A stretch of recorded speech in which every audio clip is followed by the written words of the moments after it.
Si vous le voulez bien, on peut prêcher, on fait des pauses jusqu'à demain matin et on prie. Vous n'avez pas temps. Mais vous avez d'autres programmes à partir d'ici. Donc, vous avez prévu que si on se rencontre, si vous voulez dormir, vous dormez. Il y a assez d'espace, n'est-ce pas? Ah, ça, c'est dit qu'elle a laissé les enfants. Voilà, les enfants. L'autre, je n'ai même pas prévu de dormir. L'autre, ainsi de suite. Bon, de toute façon, voici la parole. Dès que vous êtes prêts, on continue. Deuxième partie. Père, merci pour tout ce que tu fais. Merci, Dieu. Merci, Seigneur Jésus.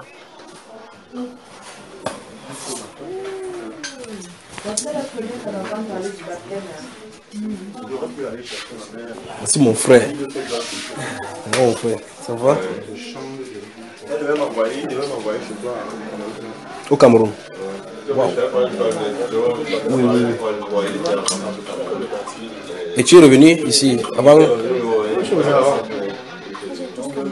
Mais voici alors. Suis venu jusqu'ici. C'est bien. C'est une bonne chose. On ne peut même pas voyager. À chaque fois que vous partez. Oui, quelque chose arrive. Demain c'est dimanche. Demain on commence tôt, non? Comme ça on a assez de temps pour prier, pour parler, pour prier.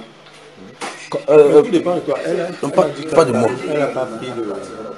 Donc demain elle est libre quoi? Non, demain elle a bien fait l'ouverture. On ne lui a pas donné la journée. Mais après l'ouverture, vers 8h elle a fini. Ok. On peut être là après 8h. Amen. Frère Christian, c'est comment? Qu'est-ce que vous avez prévu demain? Demain on commence quelle heure? Depuis le matin? On peut commencer. Le matin, non? Voilà. On commence le matin comme ça on a toute la journée. J'aime ça. Le temps que tu as fait, il faut que ça creuse. Le fondement. Oui, oui. Demain c'est dimanche. Donc ça veut dire que c'est mieux qu'on explore le matin. Ça veut dire que dès qu'elle finit là, vous venez ensemble. Comme ça, comme ça on a le temps de parler. On se dit, bon moi j'avais dit de prendre son week-end. Par rapport à son emploi-temps, il ne pouvait pas. Donc, du coup, demain dès qu'elle finit très tôt, je viens avec. Il faut qu'on ait le temps de voir ces choses-ci et on ait le temps aussi de prier. Pas de problème. Okay. C'est bon, on peut continuer dans la deuxième partie.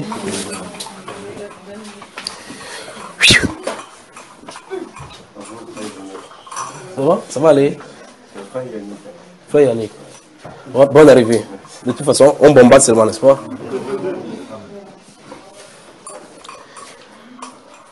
Tout le monde est là.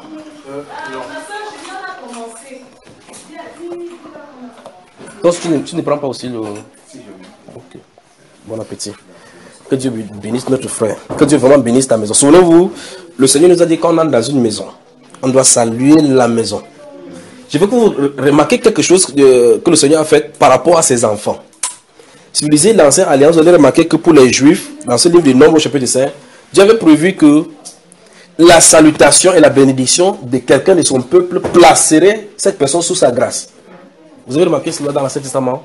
C'est-à-dire qu'il dit que voici comment vous saluerez mon peuple afin que je le bénisse. Il dit que l'Éternel te comble, que l'Éternel soit avec toi, que sa faveur soit avec toi. Il dit qu'en faisant comme ça, il placerait mon nom sur le peuple et je lui serai favorable. Vous voyez cela? Le Seigneur Jésus simplifie la chose. Il dit quand vous entrez dans une maison, saluez-la. Vous savez, ça descendez la maison à les mains, frère. Vous saluez la maison. On dit, le but de la salutation, c'est pour bénir l'enfant de paix qui s'y trouve. C'est le Seigneur qui a dit ça dans la Bible. Il dit quand vous entrez dans une maison, saluez-la. Et si s'y trouve un enfant de paix, votre paix ira sur lui. Donc un enfant du Seigneur Jésus-Christ porte la paix sur lui, ça rend compte. Il est distributeur de la paix. Parlez des fils de Dieu. Si vous parlez des fils de Dieu, ici il ne faut pas être conscient ou bien mettre la main dans la poche pour réciter cela comme on le fait. Non, non, non, non, non, non. Non. Vous savez tout simplement que vous êtes enceinte de l'esprit. Il dit, lorsque vous entrez dans une maison, saluez la maison. Si s'y trouve un enfant de paix, votre paix ira sur lui. Vous voyez cela? S'il n'y a pas quelqu'un de paix, ça dit que quand j'entre dans la maison, la paix entre dans la maison, ça cherche quelqu'un qui est de la paix. Si ça ne trouve personne, ça va au frère, ça retourne sur moi. C'est une bénédiction que d'accueillir l'église du Seigneur. Vous voyez cela? Ah, si on pouvait percevoir ces choses. C'est ce que mon grand frère a essayé de dire plusieurs fois dans ces glorieuses révélations que le Seigneur lui a données. Dans ces glorieuses révélations. Allez seulement, entrez seulement dans la chambre où on l'a enlevé, il est parti. Vous verrez des choses. On peut commencer. Marielle. Il ne faut pas que quelqu'un rate ceci. Ne ratez pas ceci. Ne ratez pas l'instruction que le Saint-Esprit donne à l'église pour cette heure-ci-là. Ne ratez pas. Parce que ça va, ces instructions donneront les ailes à l'église pour s'envoler dans les nuées. Je sais pas si vous comprenez. Ces instructions. C'est une étape, si comme ça, on vit comme on vit la religion, là, rien ne se passera. On avance. Père, nous te sommes reconnaissants pour cette deuxième session que tu nous donnes ici à Paris, ici en France, alors que nous vivons ce moment glorieux que tu as préparé pour les saints. Mais Père de gloire, tu veux que le chemin, tout chemin qui était tortueux soit redressé. Tu veux, oh Dieu de gloire, que partout il y avait des collines, qu'on ôte tous les obstacles devant ton peuple. Ici au milieu de nous se trouve chaque personne, oh Dieu de gloire, d'autres qui ont l'ombre, qui marchent au-derrière d'eux, d'autres qui ont des fardeaux familiaux. Certains d'autres, oh Dieu de gloire, qui ont des liens qui n'ont pas été brisés depuis et ils cherchent et souffrent au-devant de toi depuis. D'autres ont encore souffert dans le main, oh Dieu de gloire, de ces faux prédicateurs, ont payé de l'argent espérant obtenir ces choses-là de toi. Mais Père, tu n'es pas achetable par de l'argent, encore moins aucun de tes dons. Nous voici réunis ici, Père de gloire, dans cette deuxième session. Nous prions, oh Dieu de gloire, que tu parviens à nous décharger de tous nos soucis encore aujourd'hui. Que tu nous donnes, oh Dieu de gloire, des communions à ta table. Seigneur, tu as dit, heureux ceux qui veillent à ta porte et pour en garder les poteaux. Seigneur, je prie au Dieu de gloire que ces poteaux soient ouverts et que la bénédiction qui est sur la tête des justes, Seigneur, descende sur tes enfants, ce soit encore au nom de Jésus. Je prie au Dieu de gloire que partout cette voix qui retentit maintenant touche les cœurs, que les cœurs soient allumés, que cette flamme qui s'allume sur leur cœur les fait détourner des choses de ce monde-ci et que cette flamme consume tout ce qui est du monde en eux et allume la flamme du Saint-Esprit qui les poussera à avoir les regards fixés sur le Seigneur Jésus-Christ, le chef et le consommateur de notre foi, c'est-à-dire celui-là qui illumine notre cœur à la parole. J'ai prié au Dieu de gloire que tu places ces choses-là devant Dieu et au-devant de nous maintenant afin que nous les mangions au nom de Jésus-Christ. Amen. Amen. Que Dieu vous bénisse. Amen. Donc tout le monde est là. Elle arrive. Vous savez, avant, le matin, j'étais en train de prier et depuis l'Allemagne, j'ai regardé ces fruits-là que le Seigneur me faisait passer partout et récolter. Je crois que j'en ai parlé à ces frères d'une certaine façon. Et il y a une personne que j'ai observée en Allemagne, et tout à l'heure quand j'étais dans la chambre depuis le matin, je l'ai vue. Cette même personne, je vais vous décrire cette personne. Et depuis, pendant qu'il était dans la vision, vous savez, la vision, ça fatigue. Entrer dans la vision, ressortir, entrer dans la vision, ça fatigue. Et la porte frappée de part et d'autre, boum, et je sors de la vision. Rentrer, c'est pas évident. Donc je vais vous raconter ce que j'ai vu. J'ai vu un homme. Vous savez, c'est quelqu'un, je ne sais pas ce qui lui arrive, mais il est perturbé, c'est comme si c'est la folie. Donc il marche dans la rue, il fait la boxe. C'est comme si ces personnes-ci, je ne sais pas s'il avait été chrétien, mais il marche dans la rue, il fait la boxe. En allemand, je l'ai aperçu, il le suivait pour savoir où il se trouve. Mais aujourd'hui, tout à l'heure, quand je l'ai vu, quand il est apparu là-bas, je l'ai vu cette fois-ci, la porte, il avait le pain, mais il marche dans la rue, il fait comme s'il est fou. Je ne sais pas si quelqu'un a relation avec nous, quelqu'un de membres de sa famille qui fait comme un fou, mais ce n'est pas ce style de fou qui est habillé en mauvaise. Lorsqu'il gagne sa lucidité, il est normal, mais ses gestes montrent qu'il ne va pas bien. Puis subitement, quand cette image est quittée, j'ai vu l'image d'une sœur qui a besoin de direction du Seigneur. Vous voyez, voici pourquoi nous avons besoin du Saint-Esprit. Le Saint-Esprit donne la direction, donne la solution, donne des révélations. Il le fait. Donc j'ai vu l'image d'une sœur qui avait une activité qu'elle avait menée, mais elle ne sait pas comment elle va faire, si ça vient de Dieu ou pas. Subitement, pendant qu'elle pensait, j'ai vu elle a réalisé une œuvre. Et puis subitement, j'ai vu 40 de ces choses se régler. Donc c'est la volonté du Seigneur qu'elle fasse cette œuvre. C'est-à-dire qu'une pensée, je vais faire quelque chose, je ne sais pas si ce projet c'est pour le Seigneur. Puis j'ai vu le Saint-Esprit réaliser cela au travers d'elle. 40, au point où elle cherchait des relais pour commencer à réaliser les mêmes choses. Vous voyez ce que le Saint-Esprit ferait, frère? Par la suite, maintenant, j'ai vu ce qui était mauvais.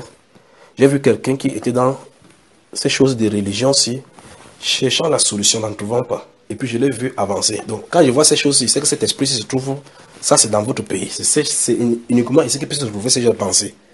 S'avançant parce que la personne est en haut, dans un étage, s'avançant, se donnant la mort par-dessus. Vous voyez, c'est triste. Mais le Saint-Esprit, nous avons besoin du Saint-Esprit. Vous avez besoin du Saint-Esprit, pas vrai? Nous en avons besoin. Nous en avons besoin. Donc dans la première partie, nous avons vu que l'esprit de notre époque est oppressé, compressé, impressé et imprimé par l'esprit de la sexualité.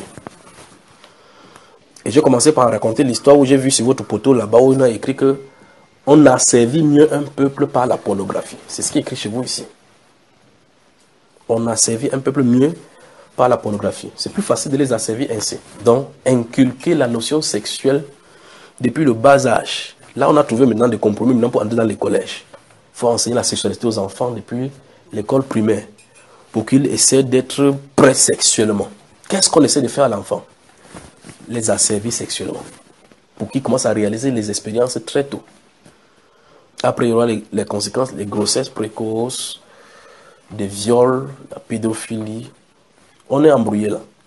Mais dans la première partie, le Seigneur nous a dit clairement que nous avons besoin du Saint-Esprit. Il nous a montré les raisons pour lesquelles nous les avons et nous devrons l'avoir et le manque que nous avons à gagner si nous ne l'avons pas. On va continuer maintenant dans la deuxième partie, d'accord? Que Dieu bénisse. Nous avons besoin du Saint-Esprit. C'est le Saint-Esprit qui opère toute œuvre chrétienne, parce que c'est lui qui doit faire les œuvres. Remarquez bien dans le livre de 1 Corinthiens chapitre 12, on dit qu'à l'un est donné par l'Esprit. À l'un est donné par l'Esprit la parole de sagesse. Vous voyez, à l'autre la parole de connaissance, à l'autre ceci, à l'autre ceci. Un seul et même Esprit fait ces choses. Vous voyez, c'est lui qui les distribue à chacun en particulier comme il le veut. Vous savez, ça veut dire qu'un prédicateur intellectuel est un tyran, est un terroriste en milieu chrétien. Un prédicateur sans esprit de Dieu. Il prendra n'importe quoi, concassera les âmes de quelqu'un avec cela. Or, le Saint-Esprit viendra sur un prédicateur, prendra la nourriture spirituelle autant convenable, appliquera dans la vie de quelqu'un. C'est le rôle du Saint-Esprit dans le prédicateur. Vous voyez cela, n'est-ce pas? Le Saint-Esprit viendra sur quelqu'un pour la guérison, donnera la guérison pour la satisfaction des gens qui ont porté des fardeaux pour longtemps. C'est ce que le Saint-Esprit viendra faire. Mais s'il n'est pas là et qu'un charlatan se trouve en train de singer le Saint-Esprit, il imposera les mains pour mettre le cachet à quelqu'un et le connecter au monde des ténèbres. Nous avons besoin du Saint-Esprit. Nous avons besoin du Saint-Esprit. Vous avez besoin du Saint-Esprit parce qu'avec lui, vous pouvez discerner le faux du vrai de la bonne façon. C'est-à-dire, regarder le monde spirituel et savoir si celui-ci est de Dieu ou pas. Vous ne pouvez pas le voir avec votre intelligence. Même si vous êtes intelligent n'importe comment, vous ne pouvez pas. La preuve, vous lisez bien la Bible dans le livre des Actes, chapitre 13. Si vous lisez à partir du verset 7, vous allez remarquer que quand l'apôtre Paul et Barnabas sont allés, il y a un monsieur qu'on appelle le proconsul. Il était, le proconsul, quand vous allez le proconsul, vous connaissez le consul ici, comme un ambassadeur d'un pays qui se trouve quelque part, un grand homme d'État, Sergius Paulus. Il était assis là, et il était devant lui, il fait ça, le mouchoir devait le pigeon. Il dit, ya, Elima, tue-moi. La Bible déclare que cet homme-là, le magicien, c'est ce que son nom signifiait. Il faisait des actes de magie. Mais la Bible déclare que ce proconsul était un homme quoi? Intelligent. C'est un homme intelligent. Mais avec son intelligence, il n'avait rien contre le pouvoir de la magie et des superstitions de Élimas. Il a fallu que le Saint-Esprit vienne. L'apôtre Paul n'a pas lu la Bible là-bas. Pendant qu'il a commencé, la Bible déclare que comme le proconsul a exprimé le désir d'entendre la parole, à l'instant où il a fait cela, Élimas était à côté. Ici se trouvaient les ténèbres, là-bas se trouvait la lumière. C'était parole contre parole, démonstration contre démonstration. Il a fallu que le Saint-Esprit montre qu'il est Seigneur. Quand l'apôtre Paul s'est tourné vers lui, il a dit que fils du diable, homme plein de toute espèce de rude, jusqu'à quand nécessitera-tu de pervertir les voies droites du Seigneur? Voici l'obscurité tombera sur nous et la main du Seigneur sera sur toi. Tu chercheras en vain la lumière. Alors, c'est là fini. La Bible déclare qu'il est devenu aveugle, n'est-ce pas, mes soeurs? Vous avez vu cela, n'est-ce pas? La Bible déclare que lorsque le proconsul vit ce qui était arrivé, il crut, car il était frappé de la doctrine du Seigneur. Là-bas, aucun livre n'était ouvert. C'était le Saint-Esprit. Parce que vous remarquez très bien que alors Saul, aussi appelé Paul, fut rempli du Saint-Esprit et dit. Vous avez vu ce qui s'est passé, n'est-ce pas? Le Saint-Esprit doit être en action. Si le Saint-Esprit n'est pas en action, vous allez voir de ce type de débat écuménique. Un pasteur va sortir de son école dans leur robe noire. Un autre style de pasteur sort avec la robe rouge. Un prêtre là-bas, comme Jésus, en robe blanche. De ce côté, l'imam, en gandoura robe. Là-bas, se trouvant un docteur en paléontologie, se trouvant là-bas avec la veste noire, et ici un spécialiste des religions occidentales, là-bas en robe noire, et un démoniaque journaliste ici, comme ça, coordonnant l'émission, en posant la question sur la Bible. Chacun va dire, je pense que. L'autre va dire, à mon humble avis. Et l'autre va brader le Coran comme étant la parole de Dieu. Le scientifique va parler des fossiles bibliques. Le théologue va dire, d'après l'étude de la divinité. Dans tout cela, le Saint-Esprit ne serait pas là parce qu'il n'est pas dans le débat. Il donne les instructions. C'est pas ce que vous comprenez. Le Saint-Esprit donne les instructions. Il ne débat pas avec l'humanité. Le Saint-Esprit ne débat pas avec l'humanité. Il donne les instructions. Et on doit s'y tenir. Alors, colloque pour la paix. Prions pour la paix dans le monde. Les bouddhistes s'assemblent, invoquent Bouddha. Les jésuites s'assemblent, invoquent Ignace d'Antioche, Ignace de Loyola. Les autres sont là, ils avaient le Dieu de la Bible, se divisant les uns les autres. Les animistes viennent, ils fument la pipe, pulvérisent la fumée dans le sol pour dire qu'on va t'obscurcir en haut. D'autres se prosternent devant une femme. Dans ce groupe-là, la femme est tellement noire, l'autre est blanche. Et puis on dit qu'on est en train d'évoquer le même Dieu. Mais le Saint-Esprit dit, mettez-moi à part tout ce qui appartient à la Bible. C'est pour cela que toute personne dans l'Ancienne Alliance qui touchait les choses sacrées, sans en être consacrée à cette tâche, était frappée. Je ne sais pas si vous avez là lu Luc, Lévitique chapitre 10, le feu étranger qu'ont amené les deux fils d'Abraham, d'Aaron, dans le sanctuaire. Je ne sais pas si vous comprenez. Nous avons besoin du Saint-Esprit. Avant donc de continuer dans cette deuxième partie, je veux qu'on lise 3 passages et on se regarde les uns les autres avant d'avancer. D'accord? Prenons 2 Timothée.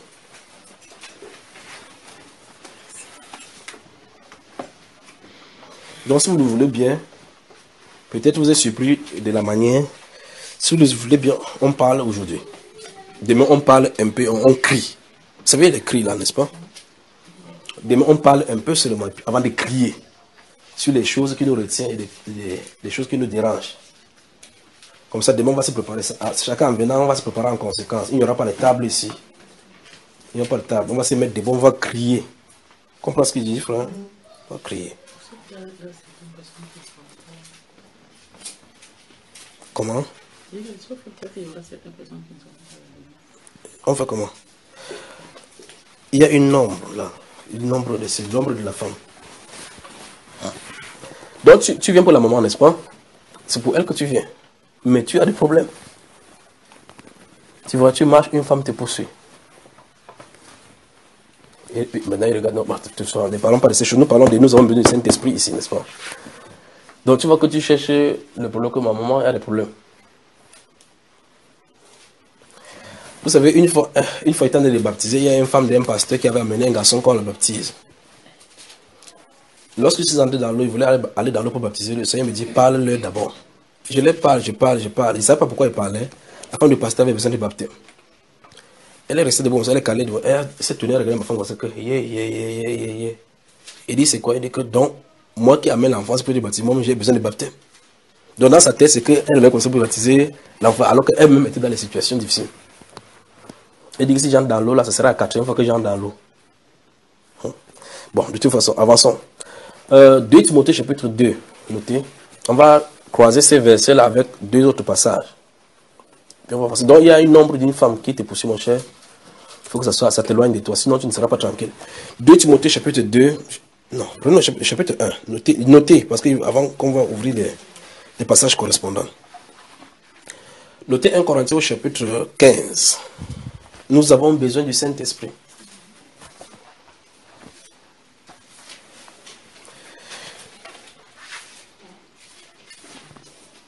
J'ai dit 2 Timothée chapitre 1, n'est-ce pas? 1 Corinthiens chapitre 15. Et puis Apocalypse au chapitre 20. Je vais lire quelque chose. Quand il finit de lire, je vais vous regarder et puis je vais parler. Parce qu'il y a le pourquoi nous allons lire ces passages-là maintenant. Donc, commençons par 2 Timothée chapitre 1 donc.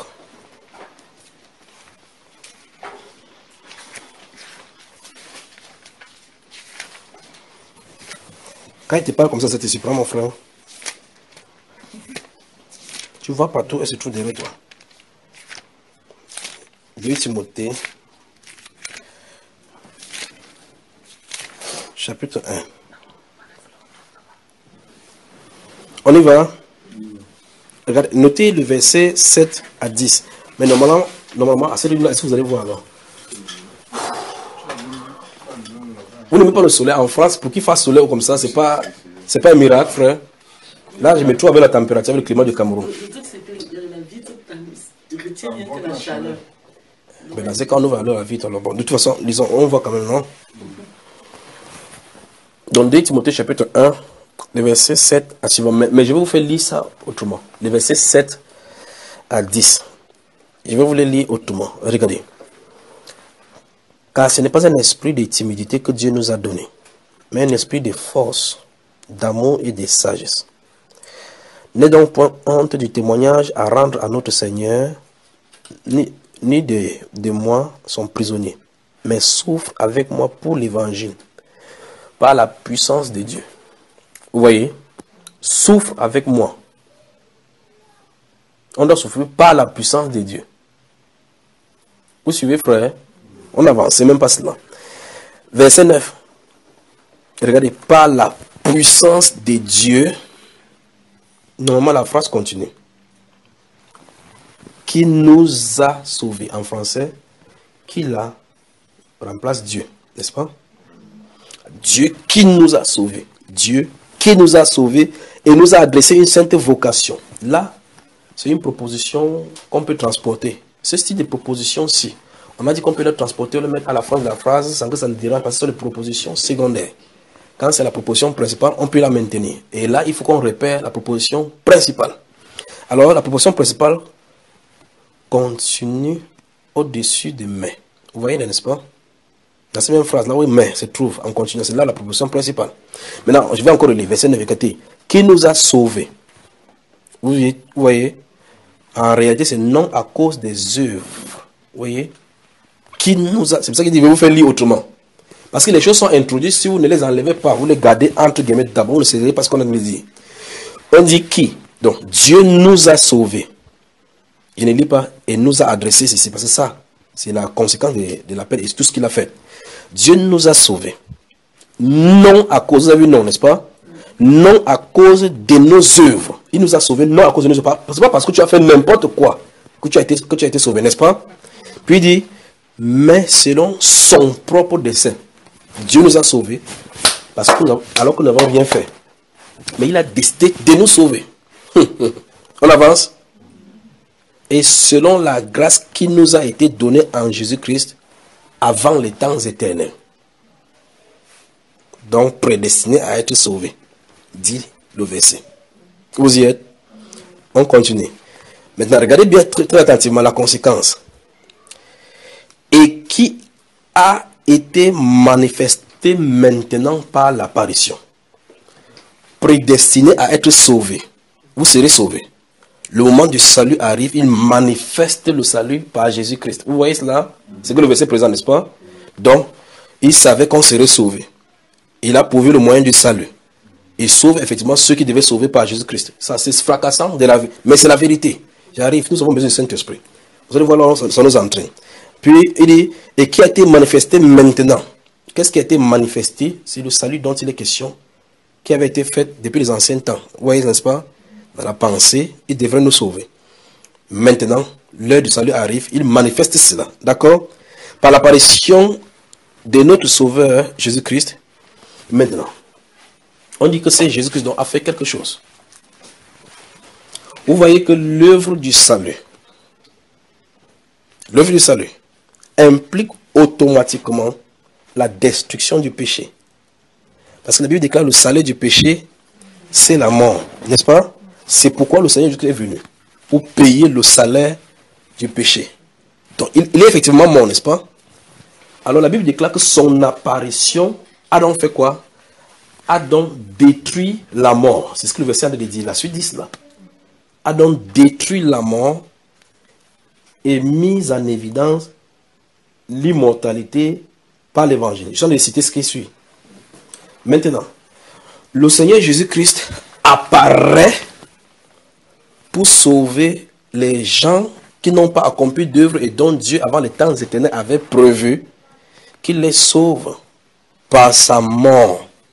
Et dans leur vie, il détruit l'action de la mort.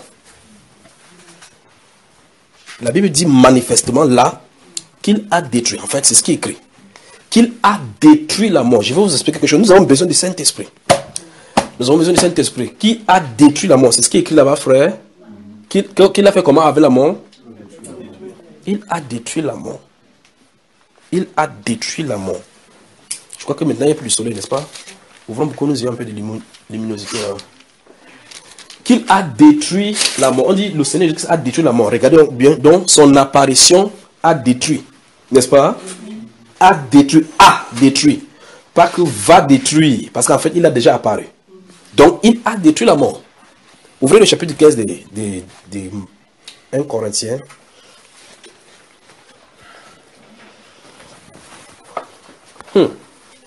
Vous parlez de la Bible.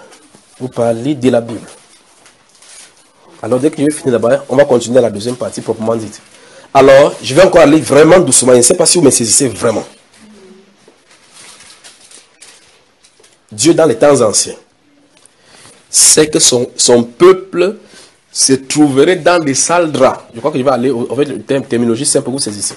C'est que son peuple, ceux qui sont nés de lui, se trouveront plus tard dans des sales draps.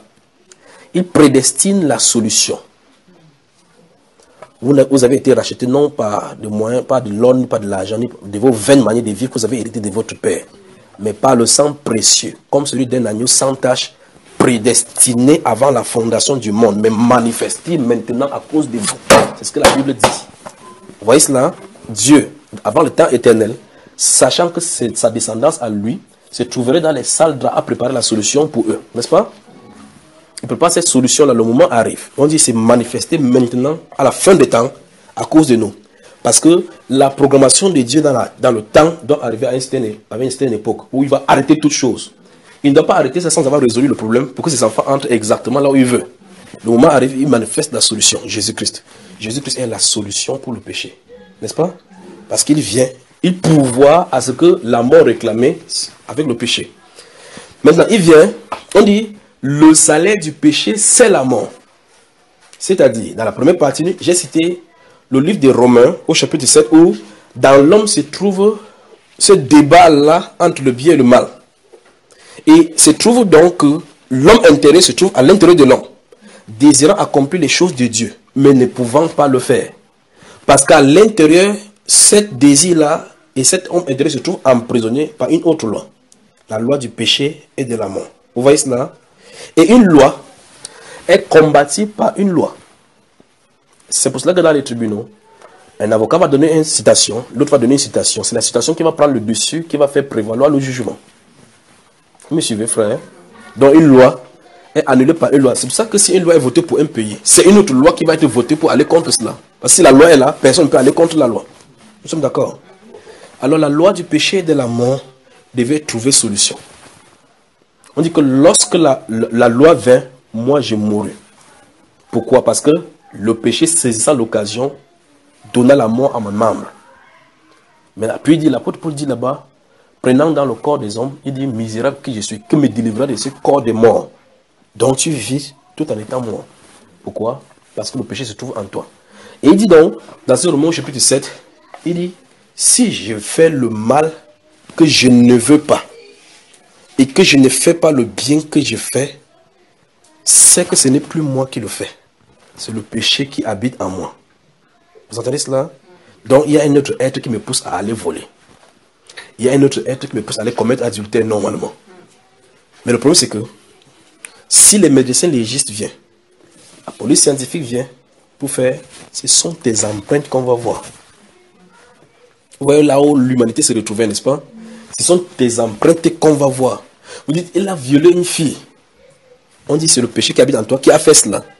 Peux-tu prouver devant une juridiction humaine que ce n'est pas toi qui as fait?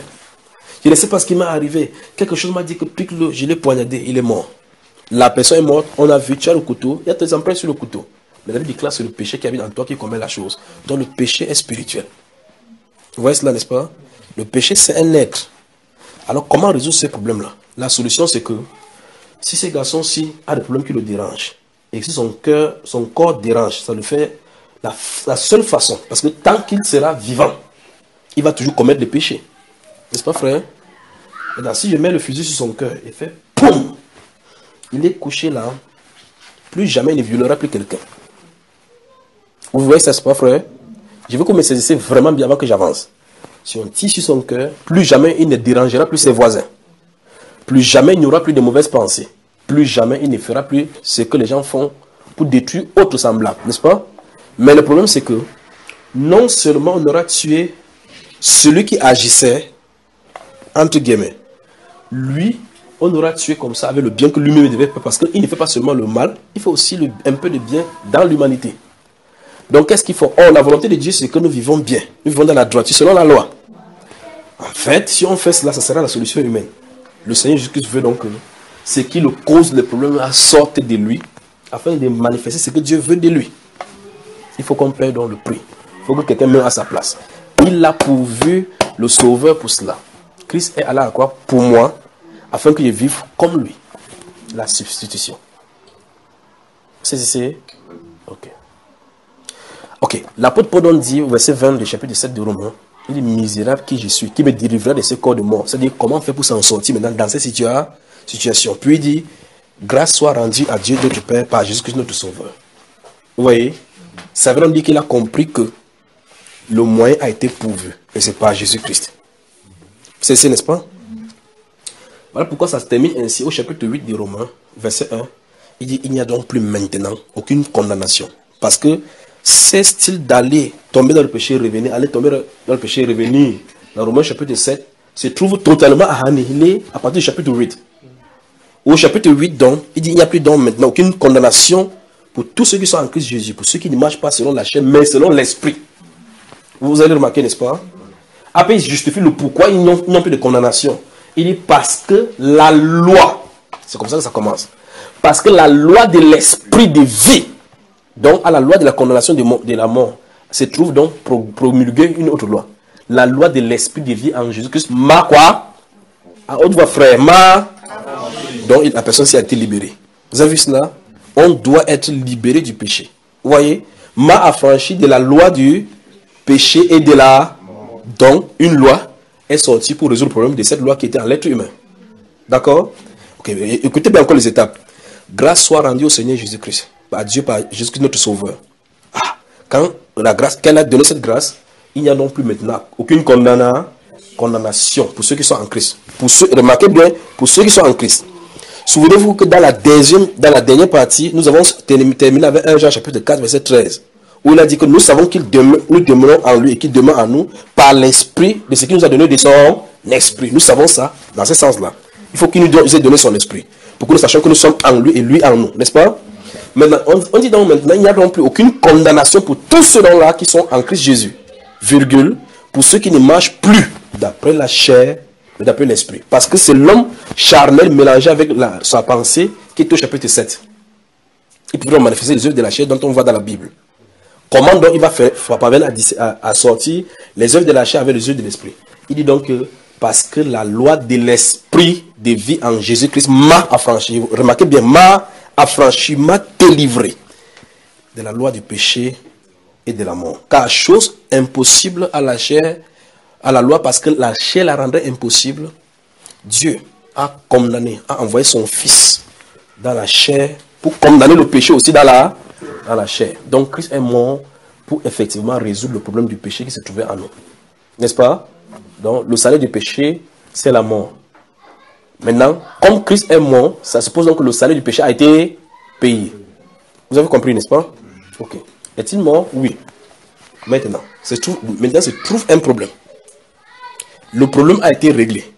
Dans ce cas, comment se fait-il que le péché continue à exercer sa domination en nous, pas sur nous? Là se trouve le problème. C'est pour ça qu'il dit nous avons besoin du Saint-Esprit. Il faut donc qu'on comprenne bien ces choses avant d'avancer. Comment se trouve donc-il que le péché continue dans la vie d'un chrétien à exercer sa domination? Là se trouve donc la deuxième étape de cette œuvre, de ce plan. Parce qu'on a dit là, que si vous vivez selon la chair, vous mourrez. Mais si par l'esprit, c'est dans Romains chapitre 8 du chant des Cités, on va y aller doucement tout à l'heure. Mais si par l'esprit, vous faites quoi? Vous faites mourir les actions de la chair, vous vivrez. Donc la solution n'est pas de retenir la chair. Non. N'est pas d'empêcher la chair de ne pas commettre adultère. Vous ne pourrez pas. Il n'y a pas de puissance. C'est de marcher selon l'esprit. Comment donc on va marcher selon l'esprit sans la voix? Marcher selon l'esprit sans la voix égale vivre sous la loi.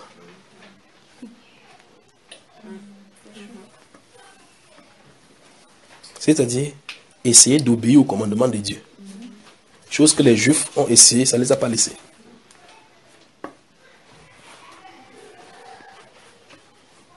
La Bible donc dit que si nous marchons donc par la foi, nous accomplissons la loi. Vous voyez cela, n'est-ce pas?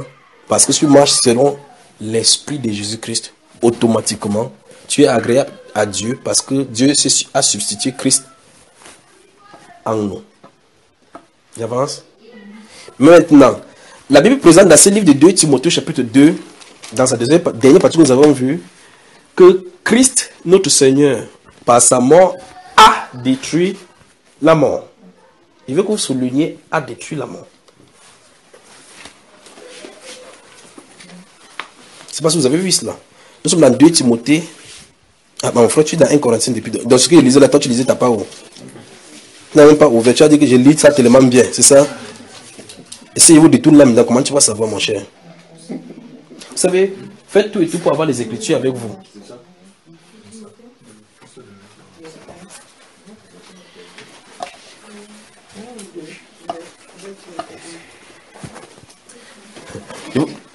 Il va vous dire quelque chose. Vous savez, les mondains comprennent tout ce que je suis en train de prêcher là, les gens du monde comprennent tout ce que je suis en train de vous dire là, mieux que les chrétiens. Quand ça ne va pas chez un mondain, il va prendre son démon. Il sait qu'il ne peut pas fonctionner sans esprit. Il part chez le marabout lui donne un esprit. Quand ça ne va pas chez le mondain, d'autres vont au Bénin, il peut prendre le Goaou. Ils savent que pour agir selon la chair, tu ne peux pas combattre. Quand quelqu'un dit que tu vas voir, il dit attends d'abord, il passe à Lamimbo. Pour qu'Alamimbo lui donne quelque chose. Mais un chrétien, tu dis que tu vas voir le chrétien, tu dis tu ne peux rien me faire au nom de Jésus-Christ, au nom de Jésus. Il fait les récitatifs. Il croit qu'en récitant la parole, ça va bloquer. Vous devez savoir avec qui vous êtes. Pour que quand quelque chose arrive, vous tenez comme ça. Vous dites ainsi parle l'esprit. Et que la parole qui est esprit et vie puisse sortir de vous. Si ça ne fait pas, si vous continuez à réciter comme l'intellectuel, vous allez rester, ça va venir. Vous savez, quand le tourbillon va venir, ça vient. Tu dis que Seigneur, au nom de Jésus-Christ, le simple fait que c'est pour guetter si vraiment ça obéit. La première fois, c'est au nom de Jésus-Christ, au nom de Jésus-Christ, au nom de Jésus-Christ, au nom de Jésus-Christ. Donc les mondains comprennent mieux cette affaire-ci. C'est-à-dire quoi? Quand ça ne va pas, ils appuient sur leur style d'esprit. Ils ne peuvent rien parce que leur père, c'est comme ça. Quand un franc-maçon entre dans une loge, il voit effectivement qu'il y a des amis là-bas qui le dépassent. Il cherche en dehors de cette loge-là une autre loge qui va avoir un esprit plus élevé. Parce qu'il c'est fort là-bas. Le chrétien a l'authentique. C'est disposé pour ceux qui sont appelés des peuples sanctifiés. Mais, aujourd'hui, je vais vous donner l'une des grandes conditions pour avoir accès. Il dit bien, je vais vous donner l'une des... Si il ne dit pas que voici l'une des grandes conditions, arrêtez-moi jusqu'à ce que je vous en dise. Mais quand je vais vous dire, vos vrais problèmes vont commencer là-bas. Vos problèmes chrétiens, si vous n'avez jamais expérimenté, ça va commencer là-bas. Si vous n'avez pas cela, vous blaguez seulement. Romains chapitre 1, j'ai dit 1 Corinthiens maintenant. Donc remarquez bien, j'ai demandé de souligner dans ces livres de 2 Timothée, chapitre 1, verset 11 là, il a détruit la mort. A détruit la mort. Vous avez souligné?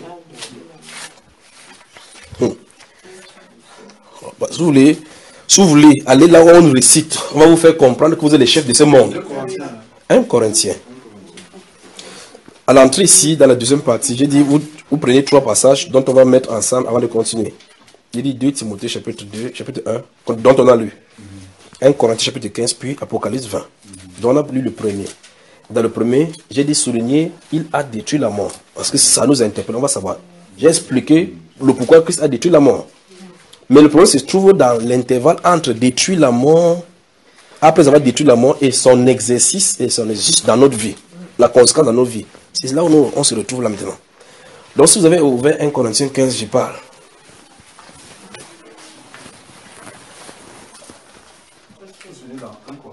Non. Je recommence. J'ai dit, on a 3 passages à confronter, à examiner. Nous avons lu dans 1 Timothée, chapitre 1, verset 7 à 11. Et dans le dernier volet, j'ai dit qu'on souligne, il a détruit la mort. Parce qu'on dit, il a détruit la mort et mis en évidence l'immortalité par l'évangile. Donc le Seigneur Jésus-Christ a pourvu aux solutions du péché et a présenté maintenant comment avoir la vie éternelle. Il a dit c'est au travers de la parole de vérité, la prédication de l'évangile. Tu as vu ça, mon frère? Non, je n'ai pas toujours lu. 1 Timothée, au chapitre 1. Non, c'est dans 2 Timothée là. 2 Timothée que j'ai donné de départ.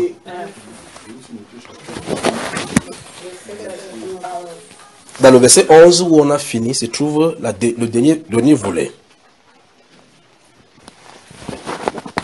C'est vrai que dans ta version, peut-être ça n'a pas été écrit, il a détruit la mort. J'aimerais bien que tu lis ce qui est écrit.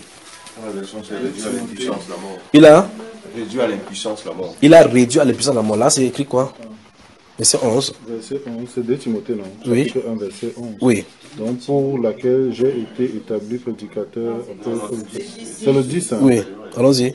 C'est le 10, attends, 10, c'est... 10, voici le 10 là. Voilà, le 10 est là. Oui. Qui a maintenant été manifesté par l'apparition de notre Seigneur, de notre Sauveur Jésus-Christ, Oui. qui a détruit la mort. Voilà, donc, qui a détruit la mort. Soulignez cela.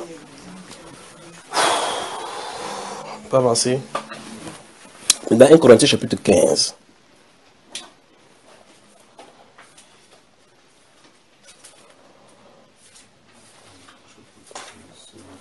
Vous êtes avec moi maintenant. Lisons les versets 25 et 26.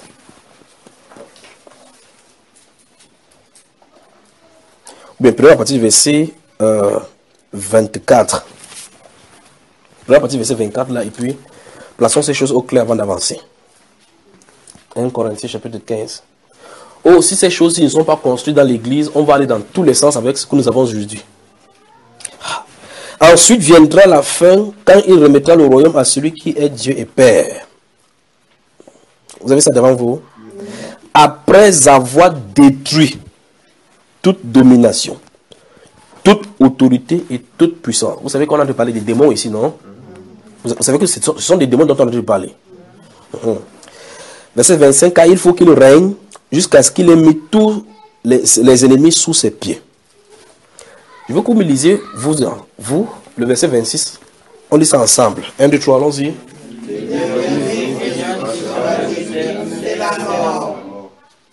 Pardon. Le dernier ennemi sera détruit, c'est la mort. Combien de morts y a-t-il? Une mort. Qu'est-ce que Christ a fait à la croix? En mourant comme ça, il faisait quoi? Ou mieux, dans 2 Timothée qu'on a lu, que vous avez souligné là, on a dit qu'il avait fait quoi? 1 Corinthiens dit quoi?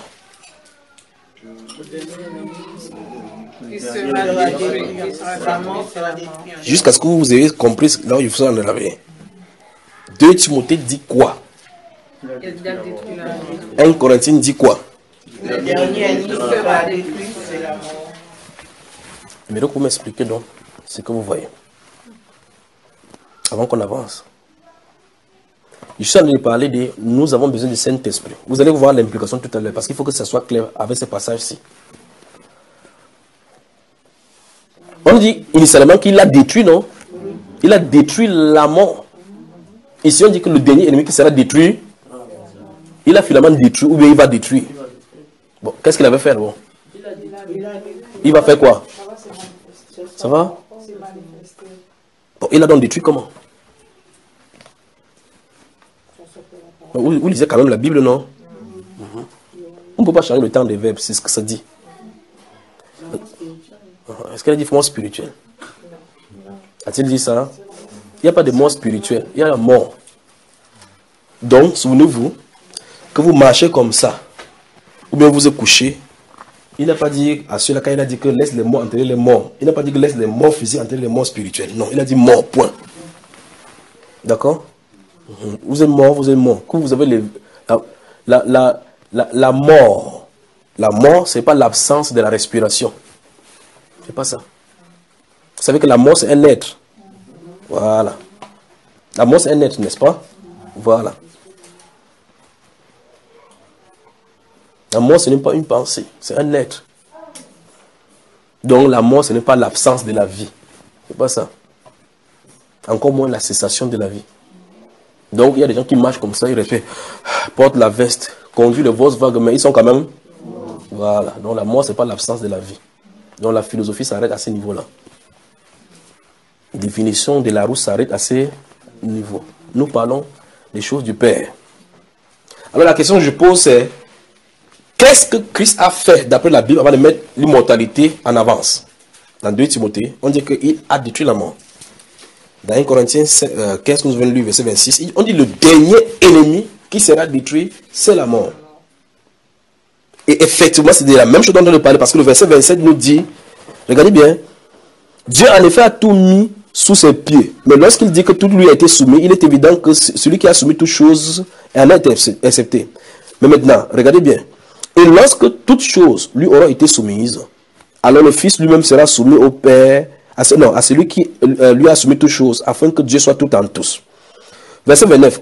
Autrement, que feraient ceux qui se font baptiser pour les morts? Si les morts ne ressuscitent absolument pas, pourquoi se font-ils donc baptiser en nous? Vous avez vu cela? Donc nous parlons effectivement de la même chose ici. Christ a mis la mort hors d'état de nuit. Mais le chrétien meurt toujours. N'est-ce pas? Maintenant, il a dit, quiconque vit et croit en moi ne verra jamais la mort. Vous pensez quoi au juste? Comment il y a la mort éternelle? Il a dit, quiconque vit et croit en moi ne verra jamais la mort. Il dit, ne verra jamais la mort. L'apôtre Paul qui a écrit, est-il mort?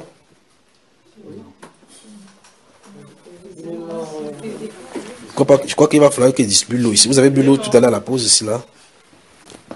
Il veut boire l'eau. Il faut qu'il vous serve de l'eau. Pour être sûr que vous êtes lucide. On commence par où là? On commence par ici. Oui, bois.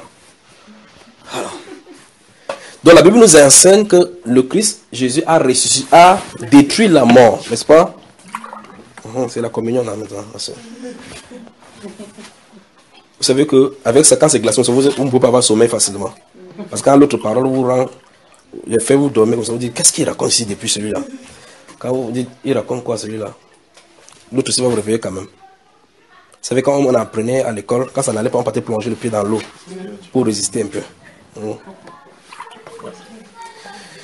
Alors, le dernier passage de Apocalypse chapitre 20, si vous lisez le verset 11 à 15, vous allez remarquer que lorsque les livres, le trône va s'ouvrir, lorsque le trône de jugement va être mis en place, vous vous souvenez, n'est-ce pas, d'Apocalypse chapitre 20, puisqu'il donné 3 passages, 2 Timothée 1, c'est ça non? Dans 2 Timothée chapitre 1, nous avons vu, dans 2 Timothée chapitre 1, là, que Christ, notre Seigneur, a détruit la mort. Et l'apôtre Paul nous dit que le dernier ennemi qui sera détruit, c'est la mort. Nous voyons effectivement, lorsque les dernières choses sont mises sur place. Là, à partir du verset 10, vous voyez que le diable a été jeté dans le temps d'Adam de feu, n'est-ce pas?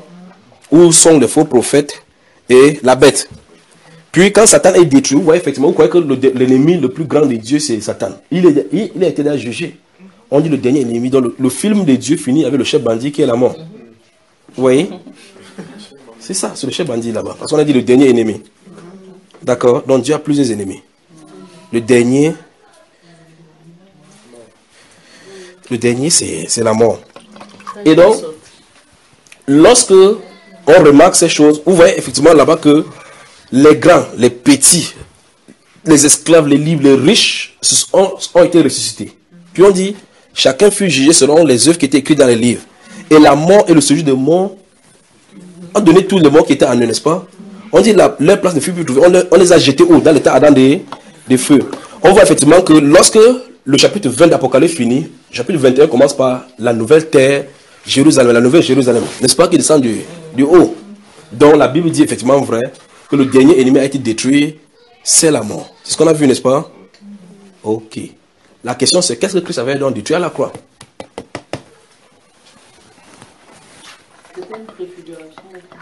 Est-ce qu'il y a un parabole là-bas, ma soeur?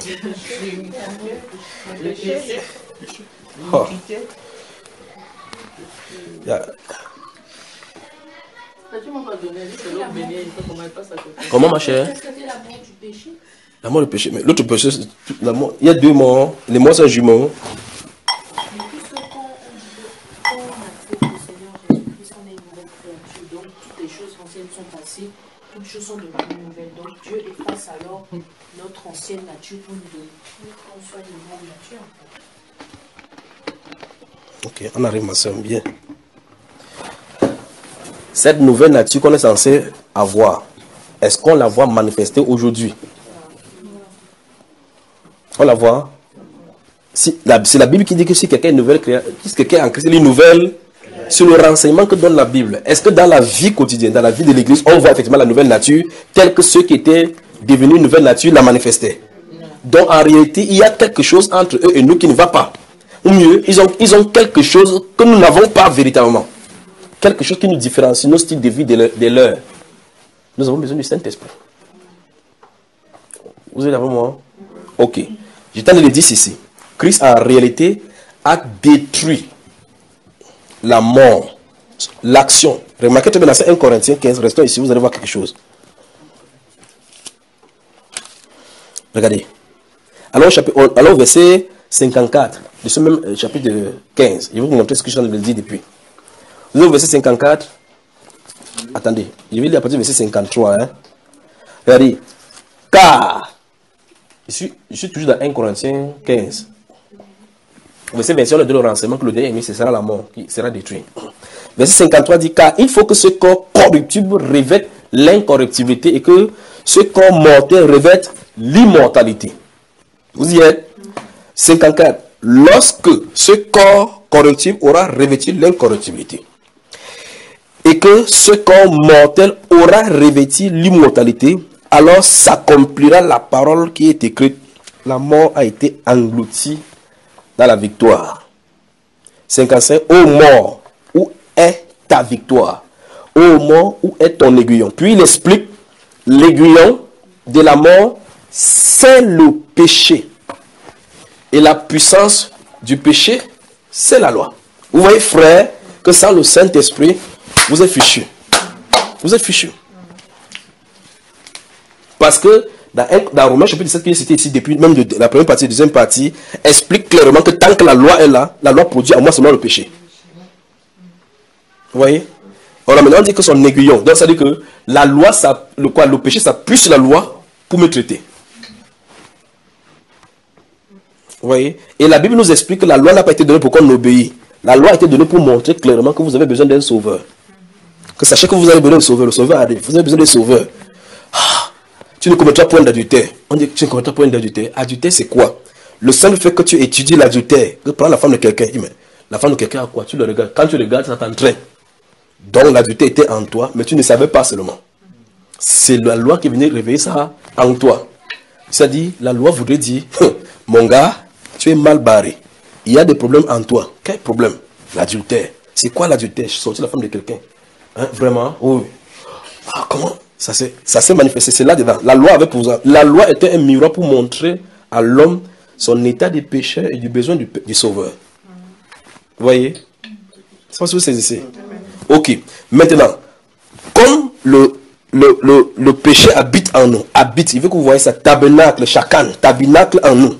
Comme le péché habite à l'intérieur, il saisit l'occasion, dit la Bible, il saisit l'occasion pour produire en toi toutes sortes de convoitises pour que tu désobéisses à ce qui est écrit.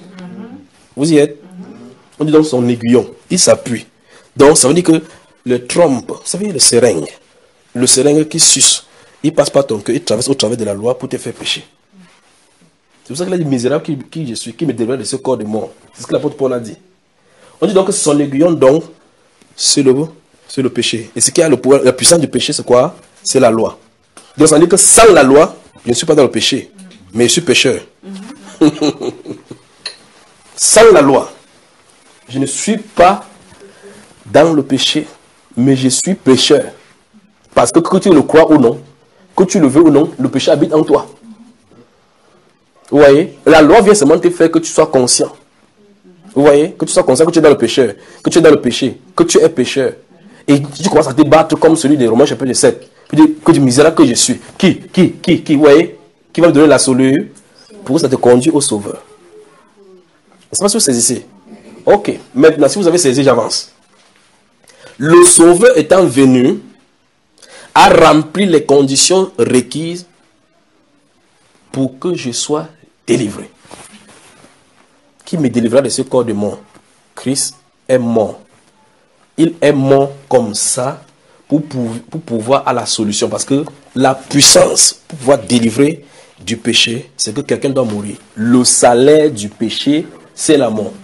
Savez-vous que chaque péché que vous aurez commis, vous méritez la sentence de mort? Il n'y a pas deux façons. Vous péchez. L'âme qui pêche, c'est elle qui mourra. On n'a pas dit l'âme qui commettra l'homosexualité. Le péché. Et c'est quoi d'après la Bible le péché? Vous allez me faire dire les choses aujourd'hui. Je vous permettez que je parle vraiment? Vous savez, vous allez dans des cirques. On a mis des choses comme ça où les gens visent. Peut-être on a mis numéro 1, numéro 2. Si vous visez 2, ça vous fait 2 euros. 3, vous avez un fusil ou bien des flèches. Ou vous fléchez là-bas. Ou bien prenez un militaire qui sont dans les camps d'entraînement. On met un cible là-bas où, quand ça soulève, il doit viser. Lorsque ce militaire est dans son camp, il se met à tirer, on dit partez. Là, vous savez, il y a une distance qui sépare entre là où il tire et l'objectif à tirer. Lorsqu'il tire, il rate le tir, la Bible appelle ça péché. Vous voulez dire la définition du péché, bibliquement, c'est ça. Donc, normalement, le péché, d'après la Bible, c'est manquer le but. Vous voyez ça?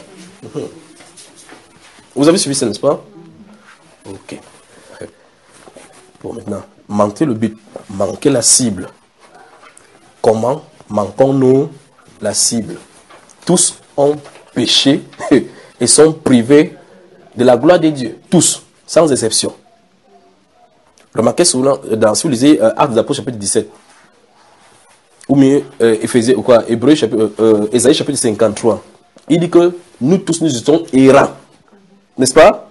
Chacun suivait sa propre... Mais l'Éternel a fait retomber sur lui l'iniquité de nous tous. Vous voyez? Isaïe chapitre 53. Il a plu à l'Éternel de le briser par la souffrance, n'est-ce pas? Le châtiment qui nous donne la paix est retombé sur lui. Et c'est par ces meurtres-ci que nous sommes guéris. Donc la Bible déclare que chacun suivait sa propre voie. Donc tout le monde était perdu, malgré n'importe quelle découverte qu'on faisait. Malgré, avant que l'évangile ne vienne sur la terre, les noms, nous avons notre propre Dieu. Pourquoi quittons-nous la tradition? Vous voyez comment c'est bon, n'est-ce pas? Mais la voie que nous sommes allés là, c'est le péché. Parce que chacun a manqué le but. En réalité, pourquoi on manque de but? Parce qu'en réalité, l'être humain, laissé à lui-même, n'est pas capable de retrouver Dieu. N'en est pas. Parce que les conditions requises par Dieu pour le retrouver, c'est lui qui les a. Voilà pourquoi Dieu doit devoir venir vers l'homme. C'est à lui de venir à l'homme. Le modèle est placé dans la Genèse. Quand l'homme a péché pour la première fois, il n'a pas cherché Dieu. Il n'en a pas cherché. Il n'en avait pas les capacités. Il avait peur de Dieu. Manquer le but nous fait chercher d'autres choses. On appelle ça la religion. Il a cousu le premier string pour se couvrir. Et puis, quoi qu'il puisse se cacher dans les arbres, derrière les anges pour se coiffer, que donne-moi un peu de ta sainteté. Je crois qu'en allant dans ton église, je serai saint. C'est pas ça. C'est une affaire de religion. Là-bas maintenant. Alors que pour Dieu, c'est une affaire de relation. Vous comprenez, n'est-ce pas? Donc, n'essayons pas de faire notre standard pour cacher nos sexes. Non. Ne cachons pas nos sexes. Livrons-les en spectacle. Seigneur, je suis nu. Il me faut le revêtement de la puissance d'en haut. C'est la vraie confession là maintenant pour l'église. Aide donc du zèle et répands-toi. Je reprends et je châtie tous ceux que j'aime. L'église n'est pas arrivée effectivement au niveau de la pluie qui attend là-bas en haut. On n'en est pas encore arrivé. Regardez toute la ville. Vous voyagez toute une partie. Vous voyez les gens s'asseyent dans des cafés. Personne ne connaît Dieu. Le Dieu, c'est la science pour lui. Il vit 60 ans. Il est à la retraite. Il vient boire son café le matin. Il lit le journal. Tu dis, il fait quoi? Il dit, c'est cultive. Il est devenu le champ.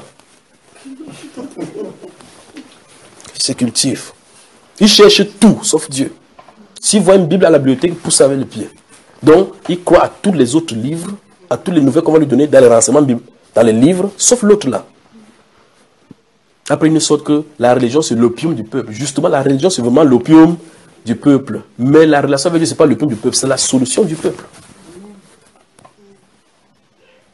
Vous suivez, frère? Alors, lorsque Christ se manifeste à la croix, il pourvoit à la solution requise pour résoudre le problème du péché. Donc, le péché frappa son aiguillon sur le Seigneur Jésus-Christ, ne pourra plus jamais atteindre tout ce qui reste au devant de lui. Alors, Christ a été comme un paratonnerre pour nous protéger des frappes de l'ennemi. Ça frappe sur lui, toute sa colère se décharge sur lui, ça protège toute sa postérité. Et cela pour toujours. Vous y êtes? Le Seigneur a fait retomber sur lui l'iniquité de nous tous. Notez Hébreux chapitre 10, il arrive. Hébreux chapitre 10. Nous avons besoin du Saint-Esprit. On avance. Le Seigneur a fait tomber sur lui l'iniquité de nous tous. Donc, l'iniquité, le manque d'objectif, toutes les mauvaises choses que nous aurions faites, que tout le peuple aurait fait, la sentence qu'il devait frapper sur chacun d'eux est tombée où, frère? Sur Jésus notre Seigneur, n'est-ce pas? Donc, il est mort comme résultat du péché qui est ici, n'est-ce pas? Dont la sanction serait la mort. En réalité, donc, il est mort comme solution pour la mort dont nous devons subir. Alors, s'il meurt, qu'est-ce qui nous attend là? Puisque la mort est ici, qu'est-ce qui nous attend ici? La vie éternelle, frère. Grâce lui soit rendue à toujours. Vous y êtes avec moi? Ok. Ouvrons ce Hébreux chapitre 10. Hébreux. Ces choses. Vous êtes dans Hébreux chapitre 10. Frère, prenons à partir du verset 14. J'espère bien que... Attends, j'aide mes frères à trouver là-bas. Quand le frère, quand il trouve sa part, quand il trouve Hébreux, il dit chacun a sa Bible. Le frère Julien a dit tout à l'heure que quand on regarde dans le miroir, chacun se voit. Il ne veut pas regarder si son frère a trouvé. Lui-même, il se bat là-bas, il se bat. Tu as fini par trouver, mon cher. Hébreux chapitre 10, courage, d'accord? Hébreux chapitre 10, prenons le verset 14. Allons-y.